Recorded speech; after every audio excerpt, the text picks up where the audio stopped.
ನನ್ನ ಪ್ರಕಾರ ಅವನೊಬ್ಬ ಕೆಲಸ ಅಷ್ಟೇ. ನಾನು ಅದು ಮಾಡ್ತೀನಿ ನಿನ್ನ ಕಲ್ಪನೆ ಹೇಳು. ಹೂ ತುಂಡ್ರೆ ಕುಡಿಕೆ ಹೊಣ್ಣು ಸಾಲೋದಿಲ್ಲ.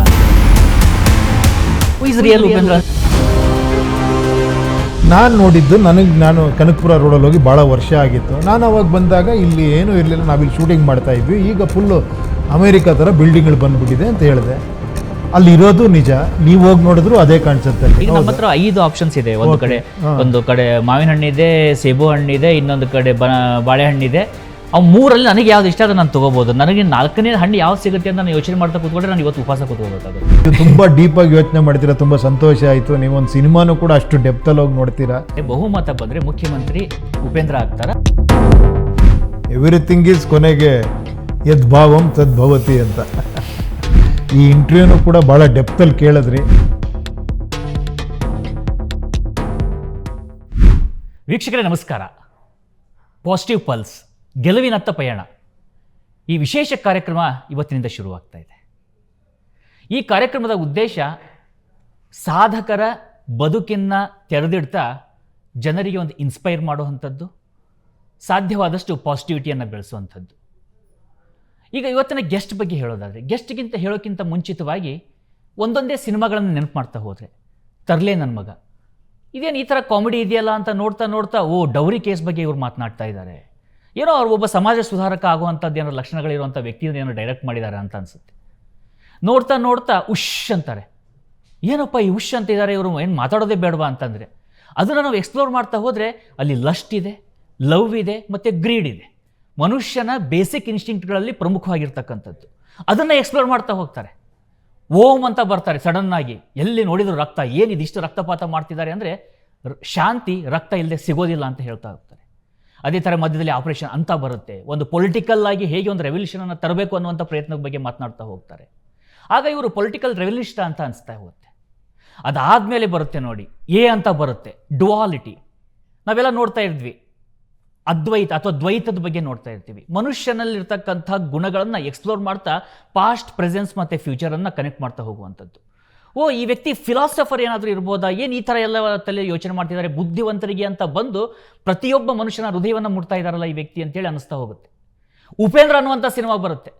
ಆ ಉಪೇಂದ್ರ ಅನ್ನುವಂಥ ಸಿನಿಮಾ ನೋಡ್ತಾ ಹೋದರೆ ಅದರಲ್ಲಿ 3 ವ್ಯಕ್ತಿಗಳು, ಏನು ಈ ಹುಡುಗಿರು ಈ ಥರ ನಡೆಸ್ಕೋತಾರೆ ಇವರು, ಒಂದು ನೈಟ್ ನನಗೆ ಬೇಕು ಅಂತಾರೆ ಕೀರ್ತಿನ. ಅವಾಗ ನೋಡ್ತಾ ಹೋಗೋದಾದರೆ ಅದರಲ್ಲಿ ಅನಿಸುತ್ತೆ, ಕೀರ್ತಿ ಅಂದರೆ ಇಲ್ಲಿ ಹುಡುಗಿ ಅಲ್ಲ, ಪ್ರತಿಯೊಬ್ಬ ವ್ಯಕ್ತಿಗೂ 3 ಪ್ರಮುಖವಾದಂಥ ನೀಡ್ಸ್ ಇರುತ್ತೆ. ಆ ನೀಡ್ಸ್ಗಳನ್ನು ನೋಡ್ತಾ ನೋಡ್ತಾ ಎಕ್ಸ್ಪ್ಲೋರ್ ಮಾಡ್ತಾ ಹೋದಾಗ ಕೊನೆಗೂ ಕೂಡ ಶಾಂತಿ ಸಿಗಬೇಕಾದ್ರೆ ಮತ್ತೆ ಒಂಟಿ ಆಗಬೇಕು. ಇಲ್ಲಿ ನಾನು ಅಂದ್ಕೊಂಡೆ, ನಾನು ಅಂದರೆ ಏನು, ಅಹಮ್ಮಿಂದ ಕೀರ್ತಿ, ಸ್ವಾತಿ, ಅದೇ ಥರವಾಗಿ ರತಿ, ಎಲ್ಲವೂ ಹಿಂದನೂ ಬೀಳ್ತಾ ಮನುಷ್ಯ ಏನಾಗ್ತಾನೆ ಕೊನೆಗಂತ ತೋರಿಸ್ತಾ ಹೋಗ್ತಾರೆ.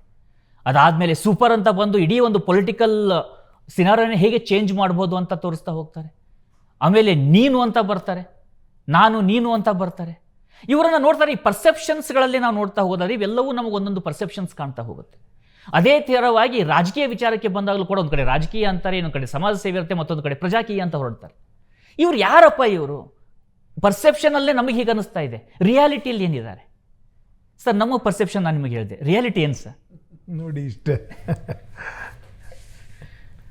ಸೊ ಹೇಗಿದೆ ಈ ಒಂದು ಪಯಣವನ್ನು ನೋಡ್ತಾ ಹೋದಾಗ ನಿಮ್ಮ ಪ್ರತಿಯೊಂದು ವಿಡಿಯೋಗಳು ಇವತ್ತು ವೈರಲ್ ಆಗುತ್ತೆ, ದೇಶ ವಿದೇಶದಲ್ಲಿ ಜನ ಮಾತನಾಡ್ತಾರೆ, ಈಗ ಅರ್ಥ ಆಗ್ತಾ ಇದೆ ಅಂತಾರೆ. ಅಂದರೆ ಫ್ಯೂಚರಿಸ್ಟಿಗೆ ತುಂಬ ಹೋಗ್ಬಿಟ್ಟಿದ್ರು ಅಂತ ಅನ್ಸುತ್ತಾ, ಅಥವಾ ವಾಸ್ತವನೇ ಫ್ಯೂಚರ್ ಆಗಿರುತ್ತಾ? ವಾಸ್ತವನೇ ಇಲ್ಲ, ಯಾವಾಗಲೂ ಏನಂದರೆ ತುಂಬ ಚೆನ್ನಾಗಿ ಹೇಳಿದ್ದಾರೆ. ಏನಂದರೆ ಪಾಸ್ಟ್ ಎಕ್ಸ್ಪೀರಿಯನ್ಸ್ ಇರಬೇಕು, ಆ ಎಕ್ಸ್ಪೀರಿಯನ್ಸ್ ಇಟ್ಕೊಂಡು ಪ್ರೆಸೆಂಟಲ್ಲಿ ಕೆಲಸ ಮಾಡಬೇಕು, ಫ್ಯೂಚರ್ ಚೆನ್ನಾಗಿರುತ್ತೆ, ಡ್ರೀಮ್ಸ್ ಇರಬೇಕು ಫ್ಯೂಚರ್ ಬಗ್ಗೆ ಅಂತ. ಇದು 3 ಮನುಷ್ಯನ ಜೀವನ ಅಲ್ವಾ? ಪ್ರತಿಯೊಂದು ಜೀವನದಲ್ಲಿ ನಡೆದ ಘಟನೆಗಳು ನಮಗೊಂದು ಎಕ್ಸ್ಪೀರಿಯನ್ಸ್ ಕೊಡ್ತಾ ಹೋಗುತ್ತೆ. ಆ ಒಂದು ಎಕ್ಸ್ಪೀರಿಯನ್ಸ್ ಇಟ್ಕೊಂಡು ಪ್ರೆಸೆಂಟಲ್ಲಿ ಕೆಲಸ ಮಾಡಬೇಕು, ಫ್ಯೂಚರು ಒಂದು ಕನಸು ಕಾಣಬೇಕು ಫ್ಯೂಚರ್ ಬಗ್ಗೆ. ಈಗ ನಿಮ್ಮ ಸಿನಿಮಾಗಳು ನೋಡ್ತಾ ಹೋದರೆ 20 ವರ್ಷಗಳ ನಂತರ ಬಂದಾಗಲೂ ಕೂಡ ಇವತ್ತು ಅದು ವಾಸ್ತವ ಅಂತ ಅನಿಸುತ್ತೆ. ಬಹುಶಃ ಅನಿಸ್ತಾ ಇರುತ್ತೆ, ಇವತ್ತಿನ ಸಂದರ್ಭ ನೋಡಿದ್ರೆ ನಮಗೆ ಉಪೇಂದ್ರ ಅಥವಾ ಈ ಥರದ ಸಿನಿಮಾ ಮಾಡೋದಕ್ಕೆ ಆಗುತ್ತಾ, ಅಥವಾ ಅದನ್ನು ಇವತ್ತಿನ ಸಮಾಜವು ಅಷ್ಟು ಸುಲಭವಾಗಿ ಒಪ್ಕೊಳ್ಳುತ್ತಾ ಅಂಥೇಳಿ. ಅದು ನೀವೇನಾದರೂ ಥಾಟ್ ಪ್ರೊಸೆಸ್ಸಲ್ಲಿ ನೋಡಿದರೆ ಅದನ್ನು ಹೇಗೆ ನೀವು ನೋಡ್ತಾ ಹೋಗ್ತೀರಿ? ಅಂದರೆ ಆಗ ಮಾಡುವಂಥ ಒಂದು ಅಟ್ಮಾಸ್ಫಿಯರ್ ಇತ್ತು, ಈಗಿಲ್ಲ ಅಂತ ನೀವು ಹೇಳ್ತಿರೋದು. ಈಗ ನಾನೇನಾದರೂ ಹೋಗ್ಬಿಟ್ಟು ಐ ಆಮ್ ಗಾಡ್ ಅಂತ ಗಣೇಶನ ಎತ್ತಿ ಬಾವಿಗೆ ಆಗದೆ ಅಂತ ಇಟ್ಕೊಳ್ಳಿ, ಏನಾಗುತ್ತೆ? ಸೆನ್ಸರಲ್ಲಿ ಫಸ್ಟ್ ಆಗುತ್ತಾ?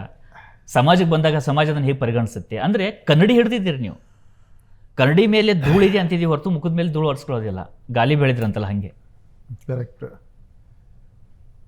ಇಲ್ಲ ಕರೆಕ್ಟ್. ಅವಾಗ ಏನನ್ಸುತ್ತೆ ನಿಜವಾಗ್ಲೂ, ಇನ್ನೊಂದು ಎಕ್ಸಾಂಪಲ್ ಕೊಡ್ತೀನಿ ನಿಮಗೆ. ಏನಂದರೆ ರಕ್ತ ಕಣ್ಣೀರು ತಮಿಳಲ್ಲಿ ಬಂದಿತ್ತು ಪಿಕ್ಚರು. ಅದನ್ನು ಇಟ್ಕೊಂಡು ನಾವೊಂದಷ್ಟೆಲ್ಲ ಮಾಡಿಫಿಕೇಷನ್ ಮಾಡಿಕೊಂಡು ಮಾಡಿದ ಸಿನಿಮಾ ಅದು. ಅದರಲ್ಲಿ ಒಂದು ಸಿಚುವೇಶನ್ ಬರುತ್ತೆ. ಅದರಲ್ಲಿ ಅವನ ಗಂಡ ಸರಿ ಇರಲ್ಲ, ಹೆಂಡ್ತಿ ಯಾವಾಗ 50s, ಓಕೆನಾ, ಅವಳು ಗಂಡನ ಫ್ರೆಂಡ್ನೋ ಕೇಳ್ತಾಳೆ, ಏನೋ ನನಗೆ ಈ ಥರ ನನ್ನ ಗಂಡ ಸರಿ ಇಲ್ಲ, ನಾನು ನಿನ್ನ ಜೊತೆಲಿ ಇರಬೇಕು ಅನ್ಸುತ್ತೆ ಅಂದರೆ ಅವನು ಅಡ್ವೈಸ್ ಮಾಡ್ತಾನೆ. ಆ ಥರ ಒಂದು ಸೀನ್ ಇತ್ತು.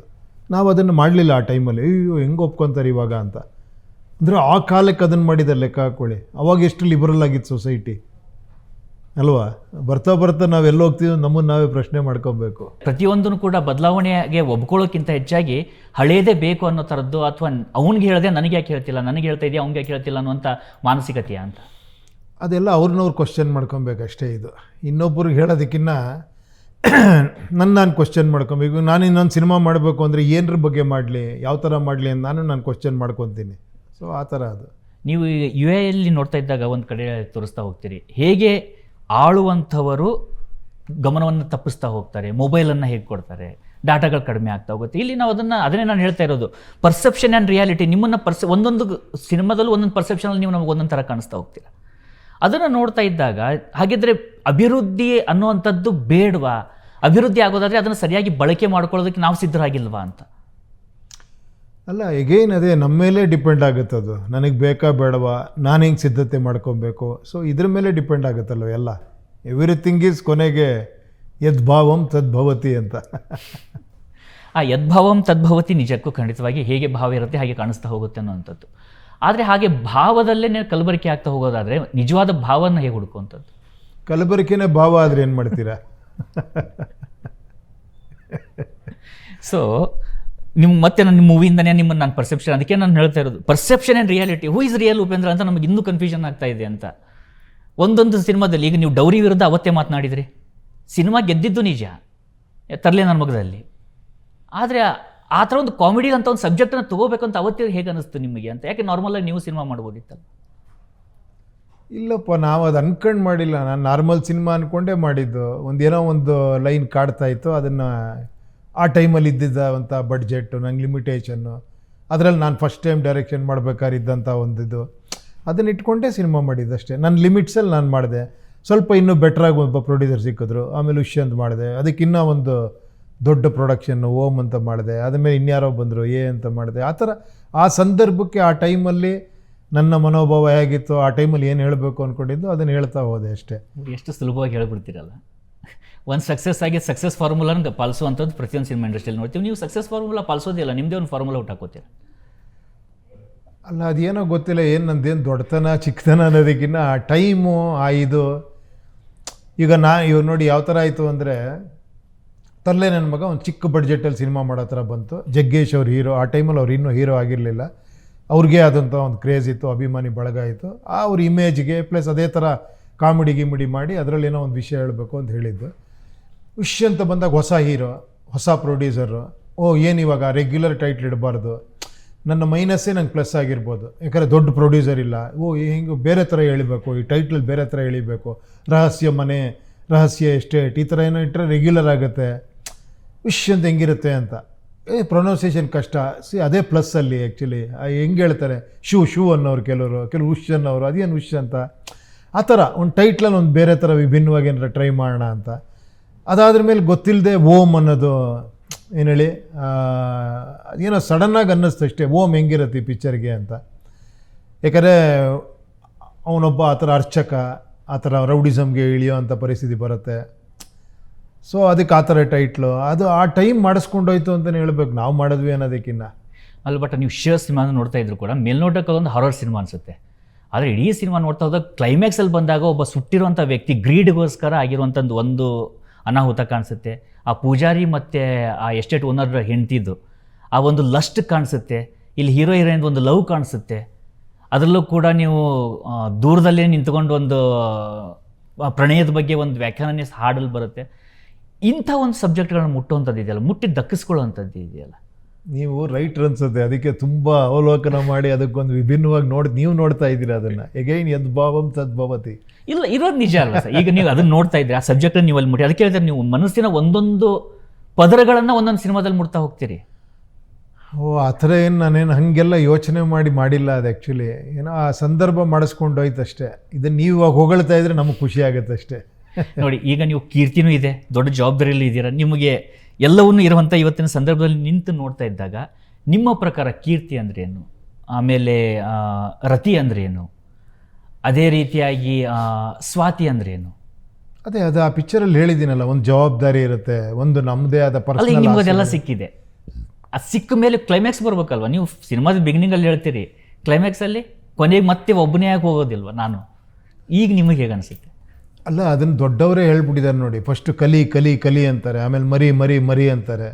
ಏನು ಹೇಳಿ, ಅದೇ ಜೀವನ. ಮರಿಬೇಕು, ಕಲಿಬೇಕು, ಮರಿಬೇಕು, ಕಲಿಬೇಕು, ಪಾತ್ರೆ ತುಂಬಿಸ್ತಾ ಇರಬೇಕು, ಮತ್ತೆ ಖಾಲಿ ಮಾಡ್ತಾ ಇರಬೇಕು, ಮತ್ತೆ ತುಂಬಿಸ್ಬೇಕು. ಸೊ ಲೈಫು ಹಂಗೆ ತಾನೆ, ಹೊಟ್ಟೆ ತುಂಬ್ತಾ ಇರುತ್ತೆ, ಖಾಲಿ ಆಗ್ತಾ ಇರುತ್ತೆ, ಮತ್ತೆ ಹೊಟ್ಟೆ ತುಂಬಿಸ್ಬೇಕು. ಅದು ನಿರಂತರ, ಬದುಕೇ ಹಂಗಿದೆ ಚಕ್ರ. ಒಂದು ಮಾಸ್ಲೋಸ್ ಎವಲ್ಯೂಷನ್ ಥಿಯರಿ ಅಂತ ಏನೋ ಒಂದಿದೆ, ಮಾಸ್ಲೋಸ್ ಅಂತ ಬಹುತೇಕವಾಗಿ ಅವರಲ್ಲಿ ಹೇಳುವಂಥದ್ದಿದೆ. ಮನುಷ್ಯನಿಗೆ 3 ಪ್ರಮುಖವಾದಂಥ ಘಟ್ಟಗಳಿರ್ತವೆ. ನೀವು ಅದೇ ಉಪೇಂದ್ರದಲ್ಲಿ ಹೇಳಿದಾಗೆ, ಒಂದು ಪ್ರಾರಂಭದಲ್ಲಿ ಹಸಿವೆ ಇರುತ್ತೆ, ಆಮೇಲೆ ಹಸಿವೆ ಪೂರ್ಣ ಆಗ್ತಿದ್ದಾಗೆ, ಈಗೋ ಸ್ಯಾಟಿಸ್ಫೈ ಆಗ್ತಿದ್ದಾಗೆ ನಂತರ ಬರುವಂಥದ್ದು ಪ್ರೀತಿ, ಪ್ರಣಯ, ಕಾಮ, ಅದು ಬೇಕು ಅನಿಸುತ್ತೆ. ಅದಾದಮೇಲೆ ಒಂದು ದಿನ ಆದರೂ ನನಗೆ ಕೀರ್ತಿ ಸಿಗಬೇಕು ಅಂತ ಅನಿಸುತ್ತೆ, ಅಟ್ಲೀಸ್ಟ್ ನಾನು ಇಷ್ಟು ಕಷ್ಟಪಡ್ತಿದ್ದೀನಿ ಅಂತ. ಕೊನೆಗೆ ಬಂದಾಗ ಇಷ್ಟೇ ನಾನು ಮಾಡಿದ್ದು, ನನಗೆ ಒಬ್ಬಂಟಿತನನೇ ಬೇಕು ಅನಿಸುತ್ತೆ. ಅಲ್ಲ, ಇನ್ನೊಂದು ಹೇಳ್ತೀನಿ ಕೇಳಿ. ಇವಾಗ ಕೀರ್ತಿ ಅನ್ನೋದು ಹೆಂಗಾಗ್ಬಿಟ್ಟಿದೆ ಅಂದರೆ, ತುಂಬ ಜನ ಹೇಳ್ತಾರೆ ನಾನು ಸತ್ರ ಮೇಲೂ ಬದುಕಿರಬೇಕು ಅಂತ, ನಾನು ಟೆಕ್ಸ್ಟ್ ಬುಕ್ಕಲ್ಲಿ ಬರಬೇಕು, ಏನು ಹೇಳಿ, ನಂದು ಸ್ಟ್ಯಾಚ್ಯೂಗಳಾಗಬೇಕು, ಆ ಥರನೂ ಇದ್ದಾರೆ. ಎಂಡ್ ಆಗಿಲ್ಲ. ವಿಪರ್ಯಾಸ ಅಂದರೆ ಸ್ಟ್ಯಾಚ್ಯೂಗಳಾಗ್ತವೆ, ಆದರೆ ಆ ಸ್ಟ್ಯಾಚ್ಯೂ ಒಳಗೆ ಆದರ್ಶಗಳನ್ನು ಉಗಿದ್ಬಿಟ್ಟು ನಿಲ್ಲಿಸ್ಬಿಡ್ತಾರೆ. ಕರೆಕ್ಟ್ ಅಲ್ವಾ? ನಿಮಗೆ ಹೇಗೆ ಪ್ರೀತಿ ಅಂದ್ರೇನು, ಕಾಮ ಅಂದ್ರೇನು, ಕರ್ತವ್ಯ ಅಂದ್ರೇನು? ಅದೇ ಪ್ರೀತಿ ಕಾಮದ ಮುಖವಾಡ ಅಂತ ಹೇಳಿದ್ದೀನಲ್ಲ. ಅದಕ್ಕೆ ಟಚಿಂಗ್ ದೂರದಲ್ಲೇ ಲವ್ ಮಾಡುವಂತ. ಅಲ್ಲ, ನಾನು ಅದೇ ನಿಮ್ಮ ಜೊತೆ ಒಂದೊಂದು ಮಾತಾಡ್ತಾ ಇದ್ದಾಗ ಸಿಕ್ಕಾಕೊಳ್ಳೋದಿಲ್ಲ ಬೇಗ ನಮಗೆ ಉಪೇಂದ್ರ ಅಂತೇಳಿ. ಏನೇ ಉತ್ತರನೂ ಅಷ್ಟೇ ಚೆನ್ನಾಗಿ ನಮ್ಮ ಮೇಲೆ ತಿರುಗಿಸ್ತೀರಾ ಅಂದ್ರೆ? ಏನಾರ ಇದ್ರೆ ತಾನೇ ಸಿಕ್ಕಾಕೊಳ್ಳೋಕ್ಕೆ. ನನ್ನ ಹತ್ರ ಏನಿದೆ ಆ್ಯಕ್ಚುಲಿ, ಅದೇ ಹೇಳ್ತಿದ್ದೀನಲ್ಲ, ಎಲ್ಲ ಏನೋ ಆ ಟೈಮು ಆ ಇದು ಮಾಡಿಸ್ಕೊಂಡು ಹೋಯ್ತು. ನಾನು ವಾಪಸ್ ತಿರುಗಿ ನೋಡಿದಾಗ ಅನಿಸುತ್ತೆ, ಯಾಕೆ ಈ ಥರ ಯೋಚನೆ ಮಾಡಿದೆ. ಅವಾಗ ನಾನು ಡೈರೆಕ್ಟ್ರಾಗಿ ನನಗೊಂದು ಹೆಸರು ಬಂದಿತ್ತು ಅವಾಗ, ಓಮ್ ಆದ್ರ ಮೇಲೆ. ಸೊ ಡೈರೆಕ್ಟ್ರನ್ನೇ ಹೀರೋ ಮಾಡೋಣ, ನನಗೆ ಯಾರೋ ಪಿಕ್ಚರ್ ಮಾಡಿ ಅಂತ ಹೇಳಿದಾಗ ಡೈರೆಕ್ಟ್ರ್ ಹೀರೋ ಆಗ್ತಾನೆ ಆ ಪಿಕ್ಚರಲ್ಲಿ ಅಂತ. ಅಲ್ಲೊಂದು ಲವ್ ಸ್ಟೋರಿ ಅಂದಾಗ ನಿಜವಾಗ್ಲೂ ಲವ್ ಇದೆಯಾ ಇಲ್ವಾ, ನನ್ನಲ್ಲೇ ಕಾಡದಂಥ ಇದದು. ಅದನ್ನೇ ಡೆಪ್ತಲ್ಲೇ ಕತೆ ಮಾಡ್ತಾ ಹೋದ್ವಿ. ಒಬ್ಬ ಲವ್ವೇ ಇಲ್ಲ ಅಂದ್ಕೊಂಡ್ರವನು, ಒಬ್ಳು ಲವ್ವೇ ಜೀವನ ಅಂದ್ಕೊಂಡ್ರವಳು, ಅವರಿಬ್ಬರ ಮಧ್ಯೆ ಘರ್ಷಣೆ, ಕೊನೆಗೆ ಎಲ್ಲಿಗೆ ಹೋಗಿ ಮುಟ್ಟತ್ತದು, ನಿಜವಾದ ಏನು ಸತ್ಯ, ಆ ಥರ ಹುಡುಕ್ತಾ ಹೋದಾಗ ಸೈಕಲಾಜಿಕಲ್ ಆಗ್ತಾ ಹೋಗುತ್ತೆ, ತುಂಬ ಡೆಪ್ತ್ಗೆ ಹೋಗುತ್ತೆ. ಅಲ್ಲ, ನೀವು ಅಲ್ಲಿ ನಂಗೆ ಡೆಪ್ತ್ ಹೋದಾಗಲೇ ನಾನು ನಮಗೆ ಅವಾಗಲೇ ಹೇಳಿದ್ದು, ಅದ್ವೈತಗಳು ಕಾಣೋಕ್ಕೆ ಶುರು ಆಗ್ತವೆ. ನೋಡೋ ಅಂತಾರೆ ಮೇಲ್ನೋಟಕ್ಕೆ ಒಂದು ಎಂಟರ್ಟೈನ್ಮೆಂಟು, ಒಂದು ಸಿನಿಮಾ ಅಂತ ಅನ್ನಿಸ್ತಾ ಹೋದ್ರು, ಒಳಗಡೆ ಹೋಗ್ತಿದ್ದಂಗೆ ಬೇರೆ ರೂಪಗಳು ಕಾಣಿಸ್ತವೆ. ನನಗೆ ಆ ಉಪೇಂದ್ರ ಯಾರು ಅಂತ ಬೇಕು, ಹೇಗೆ ಆ ಉಪೇಂದ್ರಗೆ ಅದು ಬಂದಿರೋದು ನಿಮಗೇನೆ ಅದು, ಓಕೆನಾ? ನೀವೇ ಹುಡುಕೊಬೇಕು. ಅದಕ್ಕೆ ಹುಡುಕೋಕ್ಕೋಸ್ಕರ ಈಗ ಉಪೇಂದ್ರ ಕೂಡಿಸ್ಕೊಂಡಿರೋ ನೋಡಿ, ಕೂರಿಸ್ಕೊಂಡಿದ್ದೀರಾ, ಇನ್ನೇನಕ್ಕೆ ಹುಡುಕ್ತೀರಾ? ಎದುರುಗಡೆನೇ ಕೂತಿದ್ದೀನಿ, ಹುಡುಕೋದು ಎಲ್ಲಿದೆ? ಸೊ ಅದೇ ಎದುರುಗಡೆನೇ ಇದ್ದೀರಾ, ಆದರೂ ಕೈ ಸಿಗದಷ್ಟು ದೂರನೇ ಇದ್ದೀರಾ. ಯಾಕಂದರೆ ನಿಮ್ಮ ಥಾಟ್ ಪ್ರೊಸೆಸ್ ಹೆಂಗಿದೆ?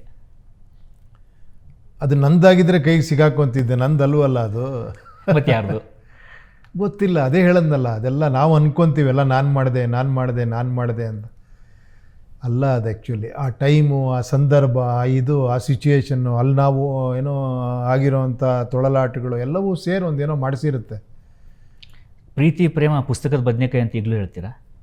ಇಷ್ಟು ವರ್ಷ ಆದಮೇಲೆ ಈಗ ಹೇಳೋದಿದೆ. ಅವಾಗೊಂದು ನೀವೇ ಹೇಳ್ತೀರಿ, ಒಂದು ಕಡೆ ಬೆಳವಣಿಗೆ ಹಂತಗಳಿರ್ತವೆ, ಅವತ್ತಿನ ಹಂತದಲ್ಲಿ ಅದನ್ನು ಹೇಳಿದ್ರಿ. ಇವತ್ತಿನ ಹಂತದಲ್ಲಿ ನೋಡಿದಾಗ ಹೌದು, ಮಗು ನಡೆದು ಎಡವು ಬಿದ್ದರೆ ಓಕೆ, ದೊಡ್ಡನ ಮೇಲೆ ಎಡವು ಬೀಳು ಅಂದರೆ ಆ ಟೈಮಲ್ಲಿ ಅನಿಸಿದ್ದು ಹೇಳಿದೆ. ಅದ್ರ ನೆಕ್ಸ್ಟಲ್ಲಿ ಏನು ಅನಿಸ್ತೋ ಅದನ್ನು ಹೇಳಿದೆ.